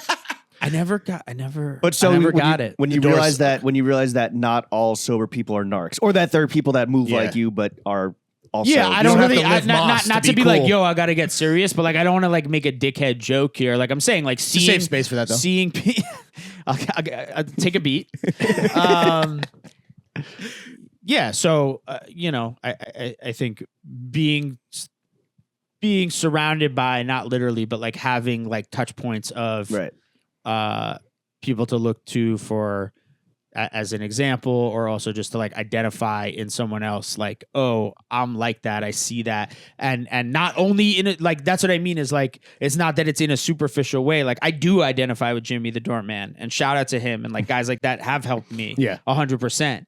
But I'm saying like in that early phase for me, to your question of like in the world I'm in and my friends and my job and my this and my, seeing people that I could identify with at like a more base level was helpful to starting that journey. Well, we're glad you found the will to live, because you've given the world so much. And like, you really whether it's fucking friendship or your art, what we want to know is what films. Oh, thank you. Thanks, guys. That was beautiful. We want to know. I'm getting cold. Oh yeah, I'll turn the AC off. You have fucking 3 jackets. Yeah, we'll shut you. the AC off. What films you go back to time and time again, Ben, for inspiration? I watch Konya a lot. Yeah, so I wear the hat. Okay, it's a great film. You should watch it. Are you on Letterboxd? No, I'm not. Good. I don't. What is it? I don't really get it. It's an app for logging and reviewing films. It's to brag about how many cool films you watched and submit your quips. All right. Or serious reviews. Yeah. Not everything's a fucking joke. I mean, James. like, I'm not like total, like, what is it? Like, I get it and like, I see it and but no, but you know what? Like, I'm like, not, I don't know. I feel like a review guy, a reviewsman. You don't want I mean, what films do I go back to? Yeah. I mean, What do you like to watch? It's a vast, there's a vast, array there's cinema. There's so many films. There do be films. No, what are some favorites of Ben's? Gremlins 2. Hell yeah. Gremlins 2. Is that the one where we smoke in the bong? Gremlins 2 DVD extras. Oh, no, that's Leprechaun in the Hood. That's Leprechaun, dude. Leprechaun in the Hood. Come on, Wrong man. franchise, doggy. It's a very Jimmy answer. You went right to Leprechaun. Yeah. No, I mean, documentary film, which is sort of like my first. I mean, I guess as a kid, you're not like, yo, I'm into documentary films, whatever. But I came to be as a filmmaker through documentary films, and my best friend's father growing up is like a legendary New York doc guy, Mark Levin. So he made all like America Undercover, like when so that's another thing. It's like documentary now. Not the show documentary now, but like documentaries now are like totally different than like what I think of and what and they're it's like 48 hours or hard copy. It's news, and like that's cool and like I don't know, I don't really watch them, and God bless my friends that make them and cool, but like anyway, I'm not really answering your question. I think on the doc side, like Mark Levin, the Maisels, Nick Broomfield is like a goat. I don't know if you're familiar. Biggie and Tupac. On Letterboxd? Oh shit. Kurt and Courtney. Like he's like a total dickhead British guy. He's like a filmer. He has a boom mic, the camera in his hand, and he does the interviews. He's a filmer. Nick Broomfield's not a director. He's a filmer.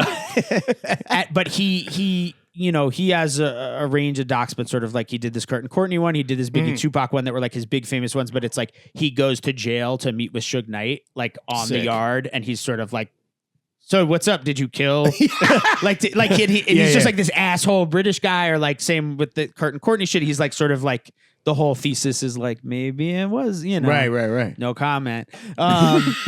But hashtag free Courtney love. and you know, so again, I guess that's a totally different genre. I'm not really answering your question. No, you're a What documentary movies do I guy. That's like? what we're trying to figure No, out. Like, but what are you I mean, watching? I don't know. Besides Gremlins 2.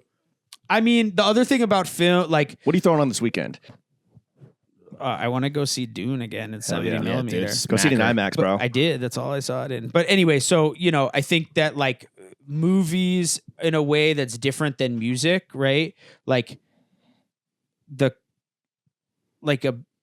most great films are not like the obscure. I went to film school. I said like they're like the bangers. They're I agree. They're Terminator 2. Mad You Max know? Fury Road. You know what I'm saying? Yeah. So like it's a funky thing. I think like my Shout out Where to art Bang. meets commerce, bro. yeah. Shout out Come the on. bangers. I mean, you know, like Repo Man is good for like a weekly watch if you want. Great.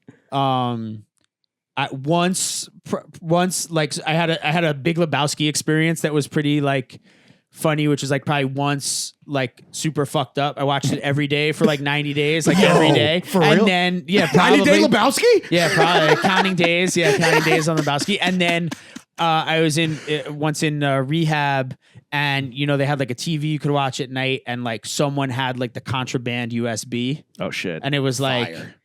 It was like maybe when like the first season or second season of Game of Thrones was out, and they had like a friend who would like get them the episodes. We had that, and then we had Big Lebowski, and like me and this kid would just be like every day. Yeah, just like, pull the USB stick watch out of his Lebowski. ass. Just Sick. watch Lebowski. Yeah. Yeah. Well, Is that how you smuggled in the content? I got this Game of Thrones from your father's ass. Smells like shit. but yeah, what else? I wrote some shit down when you asked me this question because I was like, oh, that's one where I'll be like, whoa. No, it's all good, dude. Consult the fucking Yeah. doc, dude. Yeah. We want to know. You're your a studies. filmmaker. We want to know what you watch. Yeah. I mean, I love a John Waters. Ooh. I love a Cronenberg. Ooh. The body horror. Yeah. I love a Spike. A joint. A Spike Lee joint. Have you met the guy? He's No. outside. Really? No. Yeah. He's always He's a fucking- dick. Yeah. Like in a great way. Right. Like Well, in he's- a way that someone might be like, oh, Ben, he's a dick. But it's like, well, I'm not a dick. Yeah, I'm he's just a New like- Yorker. Yeah. I This think is a short guy with glasses. You know, it's like a type of guy. I do want to ask about some work you're working on right now. What can you tell us about the book you're working on with the GOAT Clayton Patterson, which is kind of based on or like started from some film work you did on him, right? Yeah. So, So what's his book all about? Yeah, and maybe explain who Clayton is for the youngins at home who are not familiar. sure. So the most important thing, if you want to make anything in the world, but especially in New York, is like if you make one finished thing that's like it could be even really bad and still fall under like some sort of like not classic. You can't say your own shit as a classic. It's like calling yourself a legend or like coming up with your own nickname. But like you could try it. Feels pretty if good. you make Yeah. one banger, which like doesn't mean it's good, just like a banger, yeah, and never make anything else, you're goated. then you're a legend. Okay. You could die a happy how, man. Yeah, like that's Or a how woman. you do Or it. Is they, like them. don't make another thing. Yeah. Yo, there's so many people like older than me, no one really younger yet. I'm not saying I'm one of these guys. I'm just saying that are like You're not calling they yourself a have legend? the one thing. We also skipped the whole movie conversation, which I'm down. It's fine. We can Okay. move on. Well, you had the note in front of you. You weren't saying anything. I was like, are you gonna? You said Cronenberg. You said fucking Oh, Waters. I don't need to read the whole note. It's fine. Okay, We'll talk. There's a couple things we sort of glazed over. I'll go back. The glazing is crazy. Hey, Yo, Diddy. take that. Take that. Yikes. Okay, so you make one thing, it's an eternal banger. Anyway, you're so goated. the only feature film I've ever completed is a documentary with that I co-directed with my oldest friend Dan Levin, whose father Mark Levin was Right. sort of like the inspo that set a lot of this off, and a great mentor. And Dan Levin and I made this film about Clayton Patterson and his wife Elsa Rensa. They're originally from Canada. They moved to New York in 79. They moved to LES in 1982. They've been on Essex Street since 1982. And They were both artists. They're both still with us. Elsa is an incredible painter who just now, as she's, much older and not making work anymore, has a solo show up at a gallery on Delancey Street. I don't know when this is going to air, so it might be down by next Wednesday. All right, yeah, check it out if you're in New York City at James Fuentes Gallery on Delancey Street. Elsa Renza has a series of paintings. They're incredible. But anyhow, her and Clayton was an artist. She was an artist. And ultimately, as technology shifted in the 80s and the video camera and the photo camera became more accessible things and not these sort of like pie in the sky, like, tools. Now, obviously, they're reduced to your pocket, whatever. They began to document their lives, their art, their friends, those artists, and then ultimately the neighborhood, the Lower East Side, and what was going on in the Lower East Side throughout the 80s, 90s, 2000s. And even to this day, like Clayton's still walking around. Like if you go to Essex Street right now, like he'll take a picture of you. It's going down. But College Street style. Yeah, we made a film. So Dan and I had met Clayton while we were still in high school. Through a friend's parent, like we had a bond. We were young, aspiring filmmakers trying to figure out something to do. Like Clayton's also like their home was also a gallery. Like the first big IRAK group show was actually in the gallery. Oh shit. And then another friend of ours, Nico Dios, when we were like sort of just kind of getting high and hanging out and trying to figure out like what the fuck are we doing? He was like, why don't you guys make a doc about Clayton? And we were like, why don't we make a doc about Clayton? And it took a long time. The guy we probably worked on it like directly and indirectly for like almost 5 years. Damn, like wow. maybe started 03, 04, and technically it's a 2008, maybe 2009, 2008. When he has hundreds of thousands, like if you include digital, probably millions of photographs, like starting from about 1986, like to present day, and then hundreds of thousands of hours of videotape. And we made this film that was sort of like, and again, now in the sort of like accelerated timeline that we live in, like so much has changed so many times over since we made that film. But like 2005, 6, 7 was sort of like the post 9/11 like wrap up. It's like, all right, like shit got like the timeline of like fucking New York up completely got a little derailed because we had to take some time to like let everyone settle and like try and convince people like you could live here and we can make jokes now about it. There's a I make a lot of 9/11 jokes. There's a Whole Foods in Tribeca now. Come on down. But fine. and the hot rate bar's at, fine. and it almost sounds crazy talking about this now, but it's like the rate at which the turnover in the Lower East Side was going from like this legendary, contested community that had been home to Jews and Puerto Ricans and Dominicans and Black people and Irish people, and like the Lower East Side is like just for America as a whole and culturally is like really, really, really like a very concentrated area that like very few other places could fuck with in terms of like impact on culture worldwide. And not bit of a ground zero, if you will. I was gonna say melting pot. Yeah, that 9/11 music. And so, the film tells their story as two artists, as two people, as two New Yorkers, like sort of finding their voice and finding their art, but simultaneously like the story of New York City and the story of the Lower East Side specifically through, when we completed the film. And that relationship. And so again, to this day, that's the only feature film I've ever made. That relationship is really important to me, and that story is really important to me because, again, talking about the camera as a tool and a whatever is like now it's ubiquitous. There's cameras everywhere. They're in your pocket. They're on the subway platform. They're in Diddy's bathroom. The surveillance state. The cameras no, but I'm saying so like you could walk through Avenue D and be like. Like maybe this week you might get punched in the face if you're TikToking, but like hard to be. You can walk around with the camera anywhere, and every single person, you can pretty much be sure, has a camera on them. Someone might say, hey, don't take whatever, but like it's not a thing, right? Back then, not only was no one doing that, you couldn't do that, and no one wanted to do that. Right. And most of the time, you'd be surprised. It wasn't like that someone would be like, yo, why the fuck are you taking my picture? They'd be like, why the fuck are you taking my picture? You know? So like he has all this, the archive, the Clayton Patterson Elsa Rensa archive has all of this history and all of these stories that like they're images that no one else has. And they're, and there's no separation from like the celebrity, let's say. There's a photo of Keith Haring, there's a photo of Bad Brains, there's a photo of there's days spent with these people, of Al Sharpton, of Mayor Dinkins, of Giuliani, like good and bad. It's not just like people that you're like, yo, that guy's you know, it's like a lot of horrible people. Eric Adams. I found all these crazy fucking photos of Eric Adams from 98, maybe 99. Damn, what were the fits? And also he has he has in a a police crazy, uniform. like yeah. Like a rat tail? He looks like shit. Well, wait, what was he? He's crazy what? Like skin fucking problem. Oh, really? Yeah, it's like disgusting. Oh, damn. Psoriasis? No, like some gnarly, some shit that definitely once he got paid. Once he got some money, he got skin. You know, he got that he, like, good skin money. Turtle Got some waxed it up. cocoa I don't know butter. what he did. But anyway, and then like a junkie, the guy at the Right. deli, a beat cop, a detective, a fireman, like an old lady. A documentarian.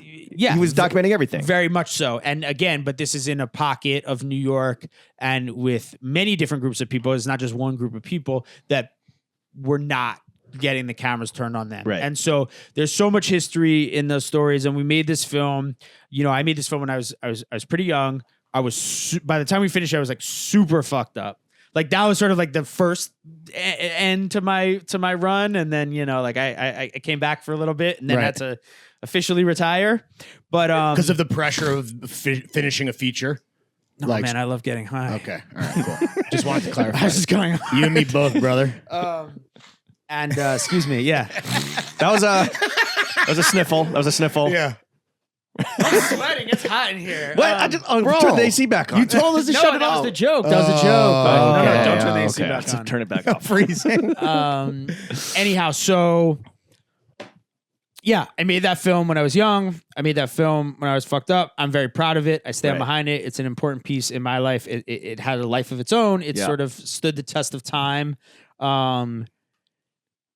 But there's so much more there. And so, you know, I continue to work with Clayton to this day.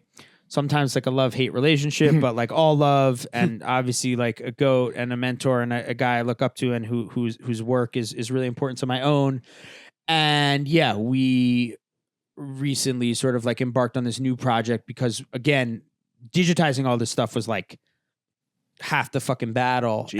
And when we did the film, it was very Scanner. haphazard. It was like, oh, we did this piece here, we did this piece there, whatever. And then, you know, over the past few years, having nothing to do with me, and all respect to everyone involved in that, like pretty much all this stuff got digitized. It started to get organized. So I came back to sort of help catalog and start figuring it out.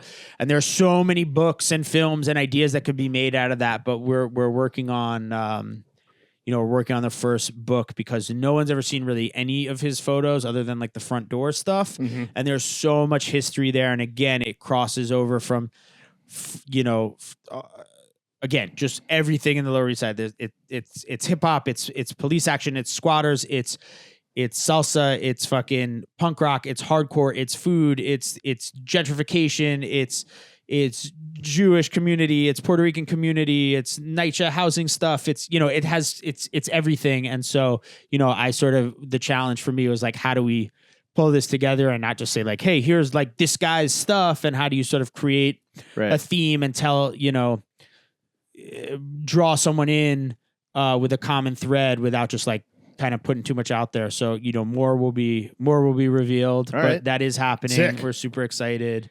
And it's a blessing to be able to work with Clayton and his work and Elsa, you know, to this day. Spending so much time with these goats, what's the best piece of advice, or maybe the piece of advice Clayton's giving you that's really stuck with you or like impacted you the most? He doesn't give great advice. Okay.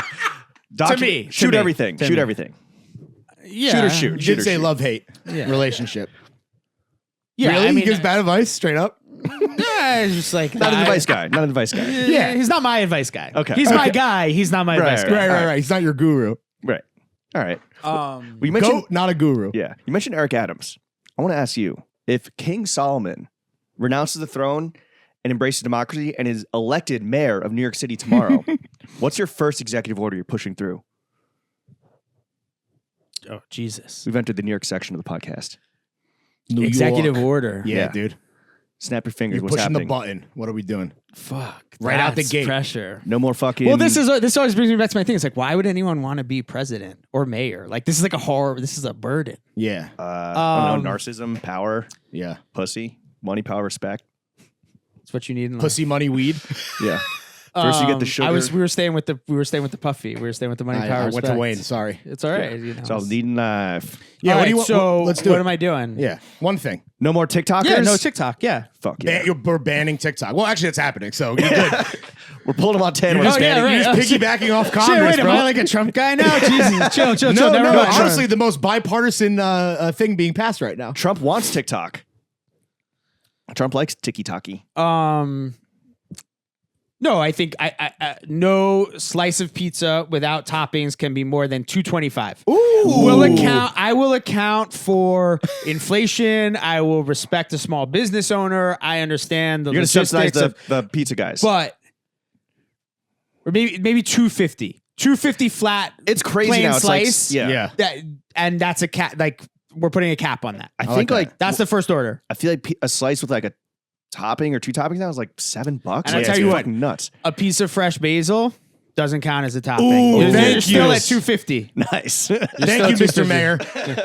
You're welcome. Salute. You're welcome. Oh, I need that fresh basil. I'm a I don't single- want an upcharge. What bitch. is it? What is Eric Adams shit? He just says whatever the thing is. He's like, New York is the whatever Yeah, the it's thing we're the- talking about today. Of A lot of people call New York the Port-au-Prince of Yeah. America or whatever. Like, yeah. Good. All right. I would, however, continue Eric Adams' tradition of Swag. embezzling money from Turkish criminals. Sure. Absolutely. And that's just That's a given. That's a given. is That's a perk of the very, job. That is a very old school headline. Like when I saw that, I was like, "That's dope." Yeah. It wasn't I like miss the old it New wasn't York. like like Jewish developers Right, or right, like right. or like like a Chinese Mayor. like so it was like Turkish businessman. You're like you're He's like like yes. the restaurant owners that he goes to all the time, right? It's old, yeah, Turkish They're blood money. brothers. They're yeah, brothers. yeah. And the food New looks, York runs on Turkish blood money. the food looks terrible too. That might be a trope. Yeah. Look, Ben, we all miss the old New York. All right? That's a given. But what's your favorite thing about New York City today? I like this framing. Let's get And then positive. I'll tell you the secret about the old New York. The heroin? That's still there. Before fentanyl. Yeah. Honestly, fent Yeah. ruined everything. Yeah. It ruined a lot. Thanks, That's- Biden. Really? I was gonna say Obama. Yeah. Thanks, Obama. Thanks, Xi Jinping. Thanks, Turkey. Yeah, they're banning throwing fits in China. You ain't Wait, popping what if was you're. the question? What's your favorite thing about New York City today? Yeah. And then you're also going to tell us the secret about the old New York. Yeah. Well, I'm gonna flip it. I'll tell you the secret about the old New York first. Yeah, Okay. please. It's like on some metaphysical, atom bomb Oppenheimer shit. It's scientifically impossible for anybody ever to have been there. Anything, any era, literally no one was ever there.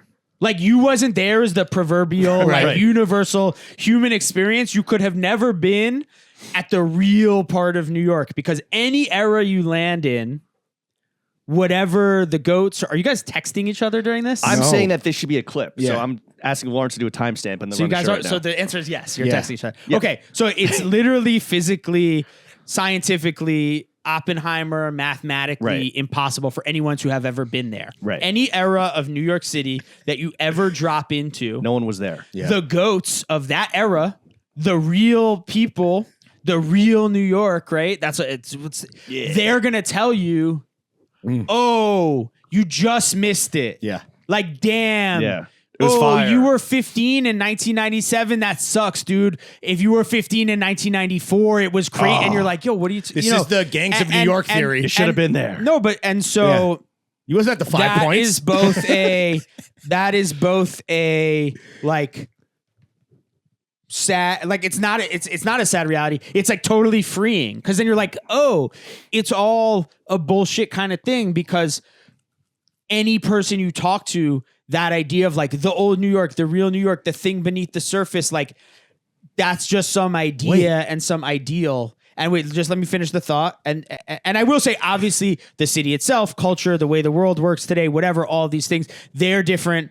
They're very different than what I grew up with. There's a lot of things that are negative when compared, like that I don't like, whatever. Like, it's not to be like, it's all the same. It's bullshit. But I'm saying, like, think about, like, you know, like, what's a good current example? Okay, so there was like Hip Hop 50, right? Which like, I don't want to, you know, whatever. But it was the 50th anniversary of hip hop, right? And there was all these articles about this, that, and that. And you know, someone posted like, I believe it was like a Greg Tate article on the 25th anniversary of hip hop. And it was like, yo, it's done, you know?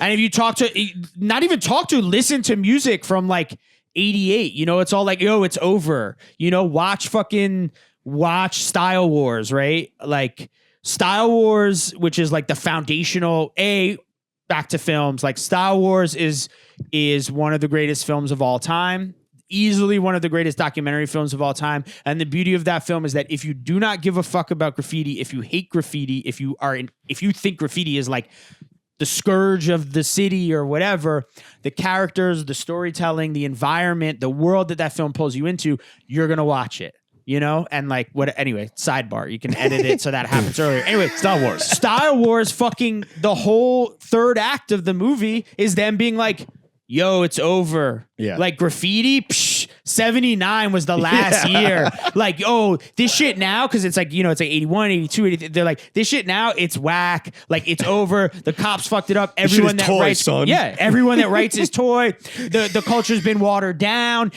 So it's literally, if you just take the idea of like the you wasn't there, you just missed the golden era. You just missed the real New York. You just showed up too late. It's not even about being from here. It's like, oh, you just moved here. Damn, that's crazy. You know when you should have moved? Right before the pandemic. Yeah. And then it's like, oh, you got here in 2021? Like, damn, 2020, the pandemic was crazy. And then it was, you know, and it's like, you can't, nothing's good enough. Nothing's real in it. You know, you're always, there's this idea of like, you're striving for this ideal that doesn't exist. And so the beauty of New York today is that it's, you know, it is what you make it, and like it's all there for the taking. It's totally fucked up. It's way too expensive. The amount of you know, the fact that, again, going back to like, you can be in Ohio and you can interact with New York and you can observe of New York and you can comment on New York from your fucking phone. Like, that takes an element out of it. The lack of physical spaces, the lack of real community, not like a brand based community or a Reddit based community, or, you know, like, that is definitely something that's lacking. But at the same time, it's like kids in New York, and I don't only mean like kids that are born and raised, because it's like that shit doesn't fucking matter. You could be 19, you could be 29, you could be whatever you want. Like, that if you make this your home, even if it's not permanent, you know, it's a proving ground, and you find your people and you find your world. And again, like I was saying about making art or making films or making whatever, it's like, it's an exploratory process. Your first group of friends, your first favorite bar, your first favorite restaurant, your first like wifey that you're like, this is it. That shit is never the thing. As some people maybe, but I'm saying it's like, you're on a journey, right? And so like, where better to go on this journey than New York? Yeah. So what you're saying, Ben, to synthesize, New York is a state of mind. New York State of Mind Part 2 is better than New York State of Mind Part 1. Agreed. And you heard it here first. And oh, you monkey flipping with the funky rhythm? Very it was written better than Illmatic. Whoa. That's crazy, brother. Whoa, yo, the fucking hip hop 50 heads are about to go dox her ass. Hey. You know who was there At least you didn't first? say Nostradamus, dude. You know who was there first? The Lenape. Shout out. We forgot to do Atlantic Elephant. Fuck. The Lenape Indians, dude. See, when we go down this route, I'm like, I gotta make the wrong joke and get canceled. This guy was here first. If you were to ask the natives, they would have been like, yeah, man, you should have been here before the fucking blankets with smallpox, Yo, bro. well, that's shit was even better. I mean, the Bronze Age was sick. That's a different podcast. It's a different mindset. Yeah, I think that but there is also sort of like a sinister side to that reality, but I think that's also a thing that people don't talk about, and you know, it's also a very like American thing, right? Where it's always like, oh, we just got to get back to this thing, you know, like we got to go. MAGA. Well, no, but I'm saying like yeah. and it's an idea where you're like you're negating the realities of the situation for people that have had, you know, Yeah. like and just promoting an idealized version. So it's like, yo, New York in the 90s was dope, and it was like, was it dope? Like I don't know, like shit was fucked up. Shit, you know, was it? AIDS kind of sucks. No, like you know. Yeah, that was a bummer. Yeah, that was ass. Hot take, Literally and figuratively. Hot take: AIDS was ass. Wait, so okay, so I just put my whole mic down for that whole That's section. cool, dude. let's- That's why let's- we're here to say what let's needs to stop be said. looking back with like rose-tinted nostalgia. What is your favorite thing right here, right now in New York City? The best part about New York City today? Besides our podcast. Yeah, You could be anywhere in the world. $7 slices. Again, I think just like I was trying to tie it all together in that last little sort of like conclusion, but I guess what I was saying We threw when I you was off with AIDS. no. You I'm need your saying own like podcast, brother. You're a real yapper. I thought about it. Dude, you should. Well, That'd you be sick. also you do a great job of Yeah. eventually coming back around again. You do a great narrative, and we're fucking you up multiple No, times. Sorry. you guys are great. Thanks, you guys dude. are good. You're good at what you do. If there's a 9/11 joke in Act 1, that shit better go off in Act 4. You know what I mean? There's a fourth act. That's what the guy actually said. Wait, what? Fucking Chach. What's his name? The guy with the gun, the playwright. Guy with the gun. Chekhov. Chekhov Chekhov said there was a fourth act. Yeah. Damn. People misquote him, but it was Act 4. Check that off your list. Yeah. So Check the off best that off thing, your the list, best dude. thing about New York today is the best thing about New York of yesteryear, right? Is that Streets of the Runway. it's anything, you know, it's vast, both like physically and mentally and philosophically, right? You can exist in 100 different New Yorks at once. You can exist in one New York for multiverse. 10 years, but it is like that. You like, you know, Everything, everywhere, all at once. B. that was a little, You don't like that movie? it was at Thank the you. time I was like, It's that's different cool. if you're Asian. It is. Yo, you wouldn't get it. I don't know what that means, so I'll just take your word for it. New York is Untapped. yeah, right. New York is fucking tapped. I tell you Yeah? that much. But I don't know. I mean, I think that it is the land of opportunity. The streets are Ooh. paved with gold. I'm trying to think of other like that's good. Godfather Yeah, 2, yeah, yeah. like A coming chicken on the in every boat. pot. Like Yeah. you know, get it how you live. Yeah. That's hot boy shit. That's big timer shit. But Still fly. Nah, I think like it's the perfect place to construct your world, both because you have the means, right? You have the space, you have the people, you have an energy that you can't really recreate, and then also you will inevitably be physically, literally, and not like literally, like no, like actually fucking confronted with many different worlds, many different peoples, many different lives, and many different things that you don't agree with, that you don't understand, that you don't control, that you don't like choose. And I think that that's very important in like forming a life, an understanding, a set of beliefs, a world. And that, you know, when you do only exist here, Right. Mhm. you know, it's not about like the echo chamber shit or like the doom scroll or the like being baited into like, oh, I only watch things that I disagree with and think The are black fucking pill. stupid. It's just like, that's not real life. And like understanding how to share a physical space, intellectual space, whatever, with someone who fundamentally like isn't like you at all, and maybe is like the antithesis of what you want or think a person should be or think you are or whatever. It's like that'll teach you something about yourself that like nothing in the phone, nothing in a book, nothing in a doc, nothing in a movie, A classroom. you know, yeah, can teach you. And you know, it's like sharpen the blade, you know. So- Iron sharpens iron. Yeah. So Exactly. the best and worst thing about New York is the people. Yeah, 100%. I mean, come on. Yeah. You're welcome. All right. What is Ben Solomon's perfect day in New York City? Walk us through the moment you open those Yeah. peepers. Come on, dude. Like Yeah, your perfect day. Everyone's got one. Yeah. What we doing? it'd be a little warmer. Okay. Yeah. Okay. Again, this is. All I also want hypothetical. to. So City Bike.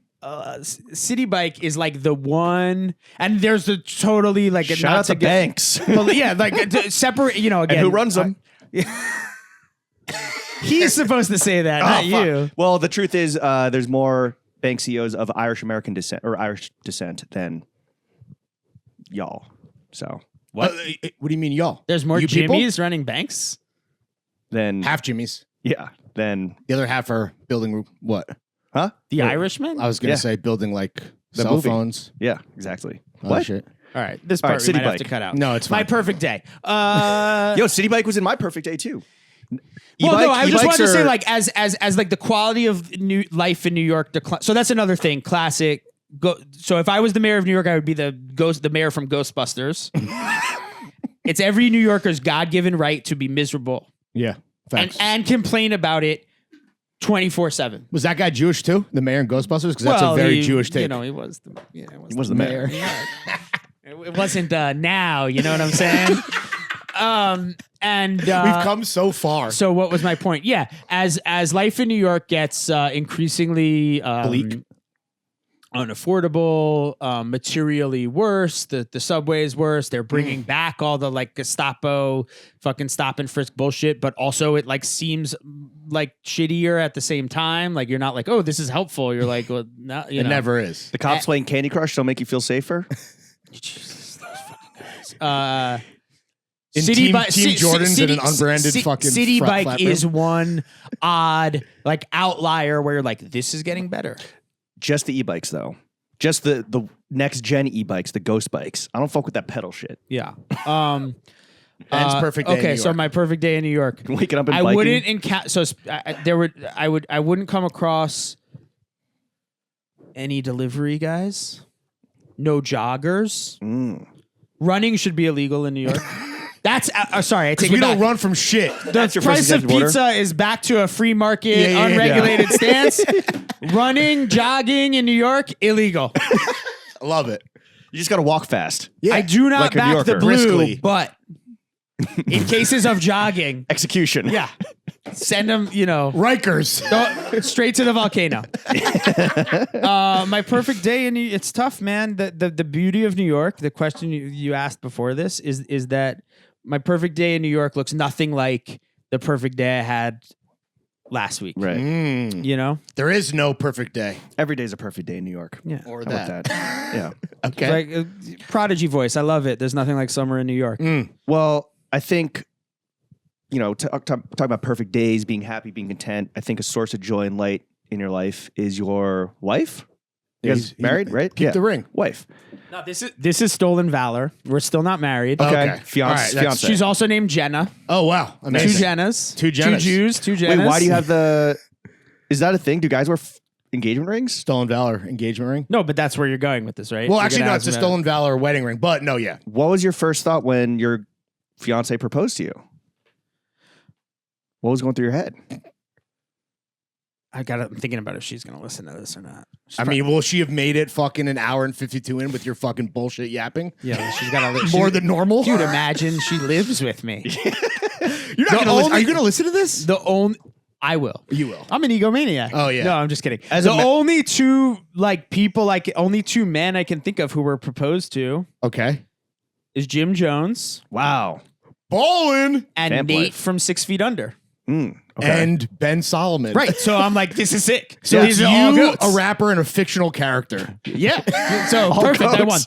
We're one short of a Mount Rushmore. It was, you sent me this question. This is one I wish you hadn't sent me because I would have just been like, oh, we're going to talk about this. And it could have been funny. But now I'm like, This is like, James. I think as a married guy, I think Lawrence is like very curious about this question. Well, I've talked to him about it. Yeah. I was just dying laughing when you told me. it was like a hilarious. Yeah, it was funny. The first thought was like, yeah. Anyway, what? Were And you she was tying like, your shoe? no, for real. Like Nah, but for real. Trying to wife you, Ben. she hit me with the Cartier the red box. So I was like, this was like a year ago. So I wasn't totally like, oh, Cartiers are burnt. I was like, I'll Nice. Yeah. I'll throw a little, nail bracelet on. Sure. Sure. Like, I'm like, that's what you got me? That's weird, babe. Cool. my 40th birthday had passed. She didn't get me a gift. So I was like, oh, cool. You know, Making up for lost time. shots. Yeah, she didn't get me a gift. Yeah, I hope she listens. Jenna. Write it down. Jenna. And Red box hits. yeah. So I'm like, oh, all right. And then What's this? yeah, and she was like, will you marry me? And I'm like, what? And she's like, no, for real. And I was like, yeah, we're gonna get married. She's like, no, will you marry me? And I was like, are you? And I was kind of pissed.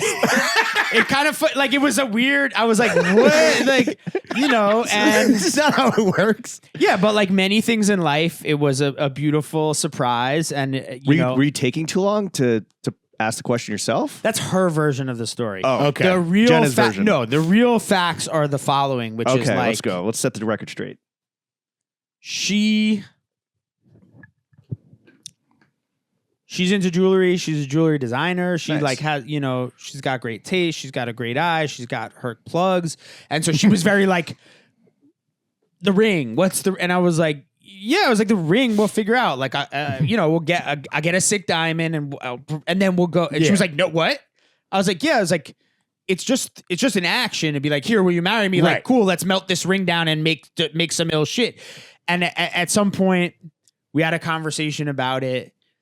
And she basically like flipped out. I was like, oh, like what if I got a stone from one of your grandmother's earrings and recut it and made, and then just like got you a band and then we could go make the ring. And she was like, what are you, crazy?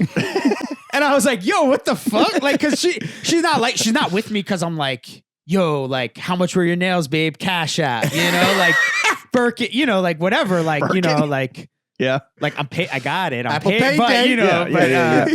no, I'm just kidding. But like that's not the nature of our relationship. Sure, so I right. was like, what? All of a sudden, I was like, she didn't have a purse for like the first 3 years we did. I'm like, you're not like now. All of a sudden, it's like this crazy fucking thing.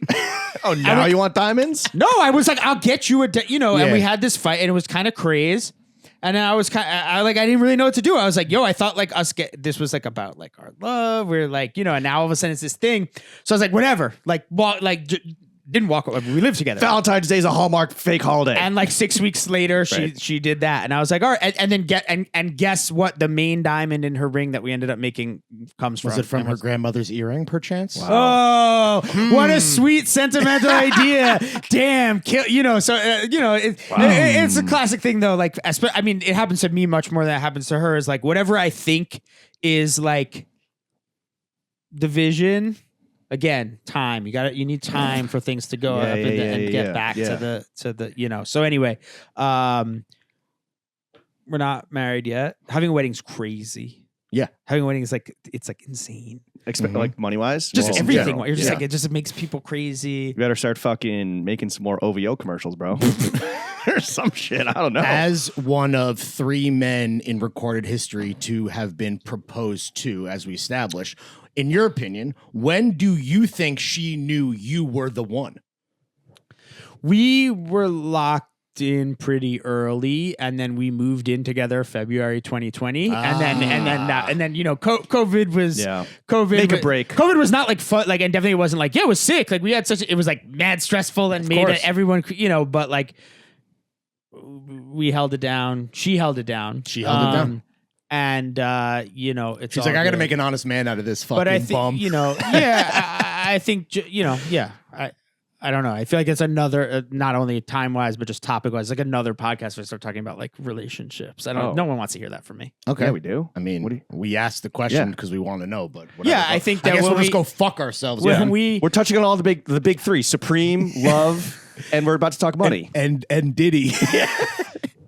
Yeah, that's a lot of touching. Yeah, wow. very very few things have affected my life as much as those things. Yeah. Yeah. And also, if you're talking about love, you are talking about Diddy. That is his name, right? Currently? Damn. I think. Fuck. What is his name now? Who I think knows? his name is I think his name is excommunicado. inmate Federal number. inmate. Yeah, okay. Yeah, We're going he's to still say- free as of this Yeah, yeah, recording. He's free. We don't know Yeah. where he is, but Don't know where he is. Yeah, did we just touch toes? We did. That was crazy. Wow. Joe. Damn. That's love. Pause. All right, let's move on to money. We talked Supreme, Diddy /love, Was this because I'm Jewish? money. No, we talk money with everybody. Everyone, bro. When you're pitching a big brand on a project, how close to the back of your portfolio do you put the Throwing Fits X Blackstock and Weber loafer lookbook photos that you took of us at the Cloisters? So we're talking about no money. You guys paid me. Yeah. Actually, respectfully, you guys did pay me, and I On did the spot, right?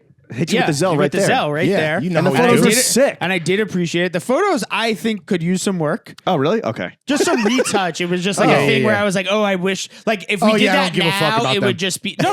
It's just kidding. like, you know, I think we needed them pretty quick. We're like, anyhow, no, but you guys did keep it real. You were like, we don't have a lot of money, but like, obviously, we want to pay you, and I think it's very important. And also for me, I do that also when hiring people because you know, obviously, you're like, hey, we're shooting this, whatever. That money talks one thing. When you don't have any money, you still have to like acknowledge that someone is working on something. Yeah. It is their work, and like, if you know, it's like it's much more disrespectful to like not have the conversation. Like even if the conversation is like, yo, I got lunch and like I got you on the next one, is like at least you're like getting there, you know? yeah, and you brought fucking But anyhow. young blood up there. That's right. You had- Yeah, you had to spend on Khalil gas was there. money. Shout out We to were- Khalil. He's doing his thing. We were running away from security Right, the whole yeah. day. Right. Yeah. That was fun. Had to take our masks off That's secretly. right, dude. But I don't know. I Bro, the one photo, it looks like we were like, yo, we call it the Salem cover. It looks like the cover of a fucking Salem album. Yeah, it's hard as hell. yeah, I got to go bro. revisit it. Maybe I'll put it in the front of my We were portfolio. revisiting. We're like, yo, these fucking are gas as hell, but could be retouched. For the yeah, that's it. Let's deep fry Run it them back. for the Yeah. for Let's the put a slideshow. sepia filter on them. Yeah, sepia like vignette, the border. yeah, the fake film Yeah. border. XP17 yeah, or whatever. Yeah, exactly. Ben, how much money do you make? Yeah, We're talking money, bro. It's the we're in the money it's section. very gauche to talk yeah. about. Well, what do you like to spend your money on? Well, as a Jew, no, I'm Real joking. estate? You guys didn't laugh at that. I was like, Well, I was, What I you was were saying? waiting to see what stereotype we went with. Yeah, real estate. I was gonna just yeah, mostly Ameri- manipulating the media. right. That's cool. American military industrial complex. Yeah, exactly. Yeah. Mostly oppressing people. Yeah, No, what do I like to spend my money on? We I feel fucking, like I don't even know. we going out eating good? Like besides Air Maxes. Nah, I'm eating a lot. Yeah? I'm not spending money. What on are some Air Maxes. restaurants? Spending money on Air Maxes. Yeah, bro. Oh, that's just. Do you buy I call clothes? the guy. Do you buy clothes? Not a lot. No, dude. He's like You us, get bro. shit. Come on now. I get a lot, but you know what? Actually, and this is worth talking about on the talk. part 3 of our Sure. podcast, our 6-hour podcast. The fourth act. Getting it because when you like clothes, which I admit I'm, Yeah. it's called during whatever. We're here. We love clothes. We're men. We love clothes. Nothing wrong with that. We're men. We're here and we love clothes. Exactly. Well, that This was ain't the 90s anymore. It kind of sucks because then I'm like, I look at stuff. I'm like, I'm not gonna buy this. Right. And then I'm like, I kind of wish I was gonna, You're spoiled. Anyway, what was the question? Wait, What so do I you spend look my at money so on? you look at stuff and you're like, I don't want to buy this because I don't spend money on clothes, or is it the stuff that gets sent to you where you're like, I didn't want this? No, I'm saying like the dark side of flow. it takes away like the joy of copping. Yeah. The dopamine And it rush. also takes that's a whole other problem with especially like men's clothes these days is like the search, the journey, right? Is like now it's just spelled out for you. It's hunt. like, oh, I want, I picked from the 4 hat options, I picked B, Yeah. and then I got this, and it's like whatever. the but, starter pack. But yeah, I don't spend that much money on clothes anymore. I will, I do. I definitely spend a lot of money on eating out. Yeah, what are some choice spots? Hit us with some intel, brother. Or Are you is it going- are you like going the fancy? classic Are you going, obvious Are you going shit? fancy? You going to the grill? I'm going everything. The Yeah. grill. I don't know. That's expensive. What's the grill? It's Everything's expensive. Let's go to the grill. It's very expensive. Very All right, expensive. I'll I go. tried to Market. myself and my Jenna tried to. It's our 5-year wedding anniversary tomorrow. Mazel tov. Thank you. Tried to get the grill with like the Resi notification, and it's gone in 1 second, bro. It's tough. It's in the old Seagram building Yeah. in on like 54th or some shit, like Midtown East type. I'm not even up. I love Midtown though. Are Yeah. you when it comes to like your reservations? Are you an early eater or like you down to eat at 10 p.m.? So because I don't drink or do drugs, I go either way. Like I eat out a lot and spend a lot of money on food because it's also like a social touch point, right? Because it's not like, yo, I'll meet you at the bar. Right. And that becomes then it's the thing. So it's like I will meet you at the bar, but they better have, Some fire, a really sparkling good water. burger Yeah. and Oh, like yeah, a yeah. this and a that and a da da da da. Do you do mocktails or you're like no? Mocktails are trash. Yeah. Like they're very, very rarely are you like, oh, that was good. Right. And also it's like, Yo, can I have some more juice, please? I'll drink a fucking Coca-Cola like a man. Which actually is the most fire mocktail. Dude, Just like ice Coca-Cola cold is Coke. like top 3 invention of all time. Yeah. Mexican Coke. I had a Mexican Coke today. That shit brought me back Why to has life. it got to be racial? Yeah, true. Well, it's just the best. That true. glass bottle just already hits diffy, dude. That No, real it's the real. It's the real. real I know, secret. it's a real- all real cocaine. All right, New York. So here, this is like a little Another insider executive order? info. Okay. Okay, so the reason Mexican Coke bangs, obviously, the glass is a big factor, but the next thing is the sugar. And right now is the season. Kosher for Passover Coca-Cola, same composition, real sugar, Oh, not shit. high fructose corn syrup because Wow. of some kosher for Passover thing. So right now in this very borough of Brooklyn, which you may or may not know, there's the Jews here. Yeah. You can go Shh. get. They're in the tunnels. They can hear us. Wait, where do you get this? You It hear the sounds pitter-patter? fire. Wait, you're saying it's like canned, but you just look for the kosher There's symbol? 2-liter bottles. There's So it cans, just needs a there's kosher 1 liter stamp? bo- Yeah, you just gotta No, look for kosher for Passover. But how do you know it's kosher for Passover? It'll say it. Oh, fire. It's like on display. There's like a Star David in like the A. They made a But then they check your social media, and if you expressed any sort of sympathy Which, for real, come on. I'm Agreed. like making Yeah, a bad come on. joke. I'm not. No, that's cool. Damn, that's actually really good intel. So you don't need to just find the glass bottle. The at $4 fucking- Mexican Coke from, Dude, uh, they're fucking taxing yeah, on that for because real. they know what they got. Yeah. All right, good to know. All right, so you're eating good in the neighborhood. Yeah. I see you in Bernie's a few times. I know you fucking. I was there last night, and Oliver was like, "James said you did the pod," and I was like, "Damn, this is like." Well, I saw him 2 nights ago, and I was like, he's like, well, who's on the pod? I was like, fucking King Solomon, bro. the king. You should. I was actually gonna say you should do like a live from Bernie's. We've talked about it a They're little like, bit. nah, we don't care. No. It's just so loud in there. Yeah. No, but you got to like do it. Okay, now I'm Oh, gonna like- pitch you. All right, Okay, here we on go. the spot. Cool. Are you gonna film do throwing fits, anniversary show. You get a brand sponsor, partnerships, whatever, and you do like throwing fits at Bernie's. Invite only friends and family. Like way less than capacity. You say like maybe the cap is like 25. Okay. No music playing. You have a sectioned off booth. Yeah, you're definitely I don't know if I'm shooting this. You're talking to me. We do have money now. We do have money Yeah, now. we have so quite there's a bit. As I'll tell you the same thing that big brands get. It's like, well, how you have money? How much money? Yeah. Sure. Anyway, you take the corner table, not the one by the bathroom. Right. Right. The one by the front. Yeah. Yeah. You guys are there all night, and it's sort of like Don style, right? Oh, so everyone yeah. there's Check food in. at the bar. Check There's in. and you record the whole thing. Kiss the ring. And you do like a lot, Compilation boom. ep. Yeah, Yeah, okay. there That's you actually go. not bad. It's like good a idea. like a Rat Pack. It's kind of like a show, but also sing some tunes. You know. All Yeah. right. I like that. Yeah. And then what am I spending money on? Your dog. Yeah. Dude, I don't spend that much You money got on some my dog. I dinkwads. wish I could. I wish I would. So does he. I don't know what the fuck. What do you get a dog? I don't know. Some nice food. I got the steak. Supreme BB Simon dog collar. I fucked up and StockX. didn't get that. Oh, Damn. brother. Come on, man. Hit grilled. Yeah, I Hit know. chewables.com or whatever. StockX. But right now I'm saving my money. Oh, for the wedding and the child. The wedding. No, just Child? for me. Oh, okay. Just for like when I stop getting flow and I'll be Sure. like, I need to go spend 60 Damn. racks on clothes. I need to buy Air Maxes Where again. is the nearest Balenciaga? For when you finally get that reservation at the grill. Ben, what's a large purchase you've made recently that you regretted? I don't know if you put like a non-refundable down payment on a ring that ended up not getting copped, or Maybe some piece of like tech for what you do for a living that didn't Yeah, I pan just out. bought a crazy hard drive. Oh, that I regret? Yeah, regret. Also, pan like, they don't want to be like like end this on like the nerdiest show. I bought a hard drive. how many terabytes, King? A lot. It's been great, Ben. Thank you. Speaking of all this criticism that we're throwing around left and right here, Ben, we've arrived at the end of the podcast, and we would love to know, as your friend, as an admirer of your work and your story and everything you've been through and everything that's yet to come, do you have any constructive criticism you'd like to give us? Yeah. On some reverse Clayton shit. some Like, Yoda good, shit, like yeah. good advice. Good advice. Well, I'm excited to see The Office. I think taking the recording process outside of the home environment That'd and, be nice. and putting it in something that's, but I also like this. It's very like cash. Oh, should we stay? Sign the lease.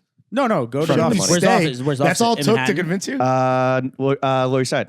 Yeah. There you go. That's Manhattan, baby. Yeah, maybe That Clayton is. will flick us up. Well, we were saying we were saying like we're like a Brooklyn podcast now. We're becoming a Manhattan podcast, and what does that change about the show? I think it's great. Thanks. Only Pay more big rent. things. Constructive criticism for you guys. I think it's great. I think I You agreed to come on, yeah, which is the ultimate cosign. you know what I want to say, which maybe isn't constructive criticism. I want to say thank you for asking me multiple times for multiple, and not it's not like a humble breath like, oh, yo, you guys asked me mad times. It was like, I appreciate the persistent consistency doggedness. Yeah. and I think my last text was like, "Hey, check quarterly check-in to see if you want to come on the pod." And you're like, "You know what? Let's go." Like I said before, it's like my only hesitation was never anything against you guys or the pod. It was my own Right. not self-consciousness, but just like I'm very self-aware, and I'm like, oh, I'm gonna like get too loose. I'm Don't gonna worry, talk we too will much shit. always get looser than the guest. I don't even know if I said anything that's like it can't rock. No, Absolutely no, not, bro. dude. I made a bunch of Jew jokes. What? Sue me. Right. Well, careful because Nah, they will. I mean, bro, you were loose, but you weren't like as loose as Diddy's butthole. Like, Whoa, we had a good time. Nice. Speaking of Diddy, it's time to get out of here. No, sorry. Anyway, Yeah, thank you, well, Ben, for coming on. Where yeah. can the kids follow you on social media? What do you want to plug? What do I want to plug? Book coming soon, or is that like a next? What? The book will be out in. It's a photo book right now. It's called LES Graffiti. That's a working title. Okay. We'll expand. Working title. With anthology editions. Shout out to them. That'll be out in the first in 2025. Where can we stream the doc? Yeah.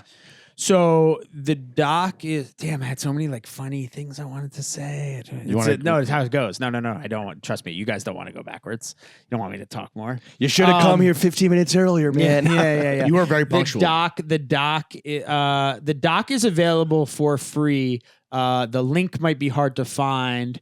Put it in your link in bio. If you Google captured documentary full film, it will come up. It's like a Vimeo link. You can watch the whole film for free. Sick. It was, it's available for purchase on iTunes and streaming. It's been out. It had distribution, all these things. At this point, like, documentary that we're never gonna make $1 off that. So it's like I just want people to see it. And you know what? I will say something we didn't talk. It's like I met and I continue to meet young kids, young people, and not always young people that are like, hey, you made that film, or like I learned about this from that film, or whatever, or that's how, and like that's an incredible feeling, and like to be able to continue a tradition of New York narrative and history and education in a real way. That's that's I ask been an him what he honor. does and who he does it for. You know what you should do?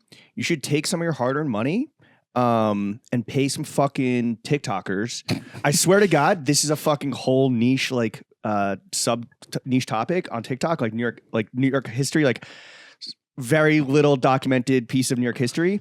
And they just like, it's their head talking over the film, and then you go viral. Then you Shout start out, making some money. Big Dick Nige. Big Dick Nige, bro. Yeah. Secret New York City history. I think that's his shit. Yeah. I don't know. Shout out to that guy. The only thing not secret is his big dick. Yeah. He wrote about it in New York Magazine. Huge cock. If you did a line off that man's dick, you would have fucking OT'd, bro. I didn't do lines of anybody's dick. Right. Hey. It just Don't knock till you try. Sometimes at Diddy's house, I was things just in the happen room. that, Well, there's a famous photo of someone doing a flying off Dash's penis. Right. Or maybe Dash's he's doing penis? it. I believe it's Kunle's dick. Okay, yeah. It's a black dick. Yeah. It is. And I can tell you very much that Dash Was a white man. did not have a black dick. Okay. Yeah. They called him Snow for a reason. He was white. All right. Ben, thank you again for coming on. Yeah, follow this man, stream his shit. And thank you for coming by and finally making this happen, bro. Yeah, Instant thanks, guys. fucking We classic. appreciate you, man. Appreciate you. Chef, take us out.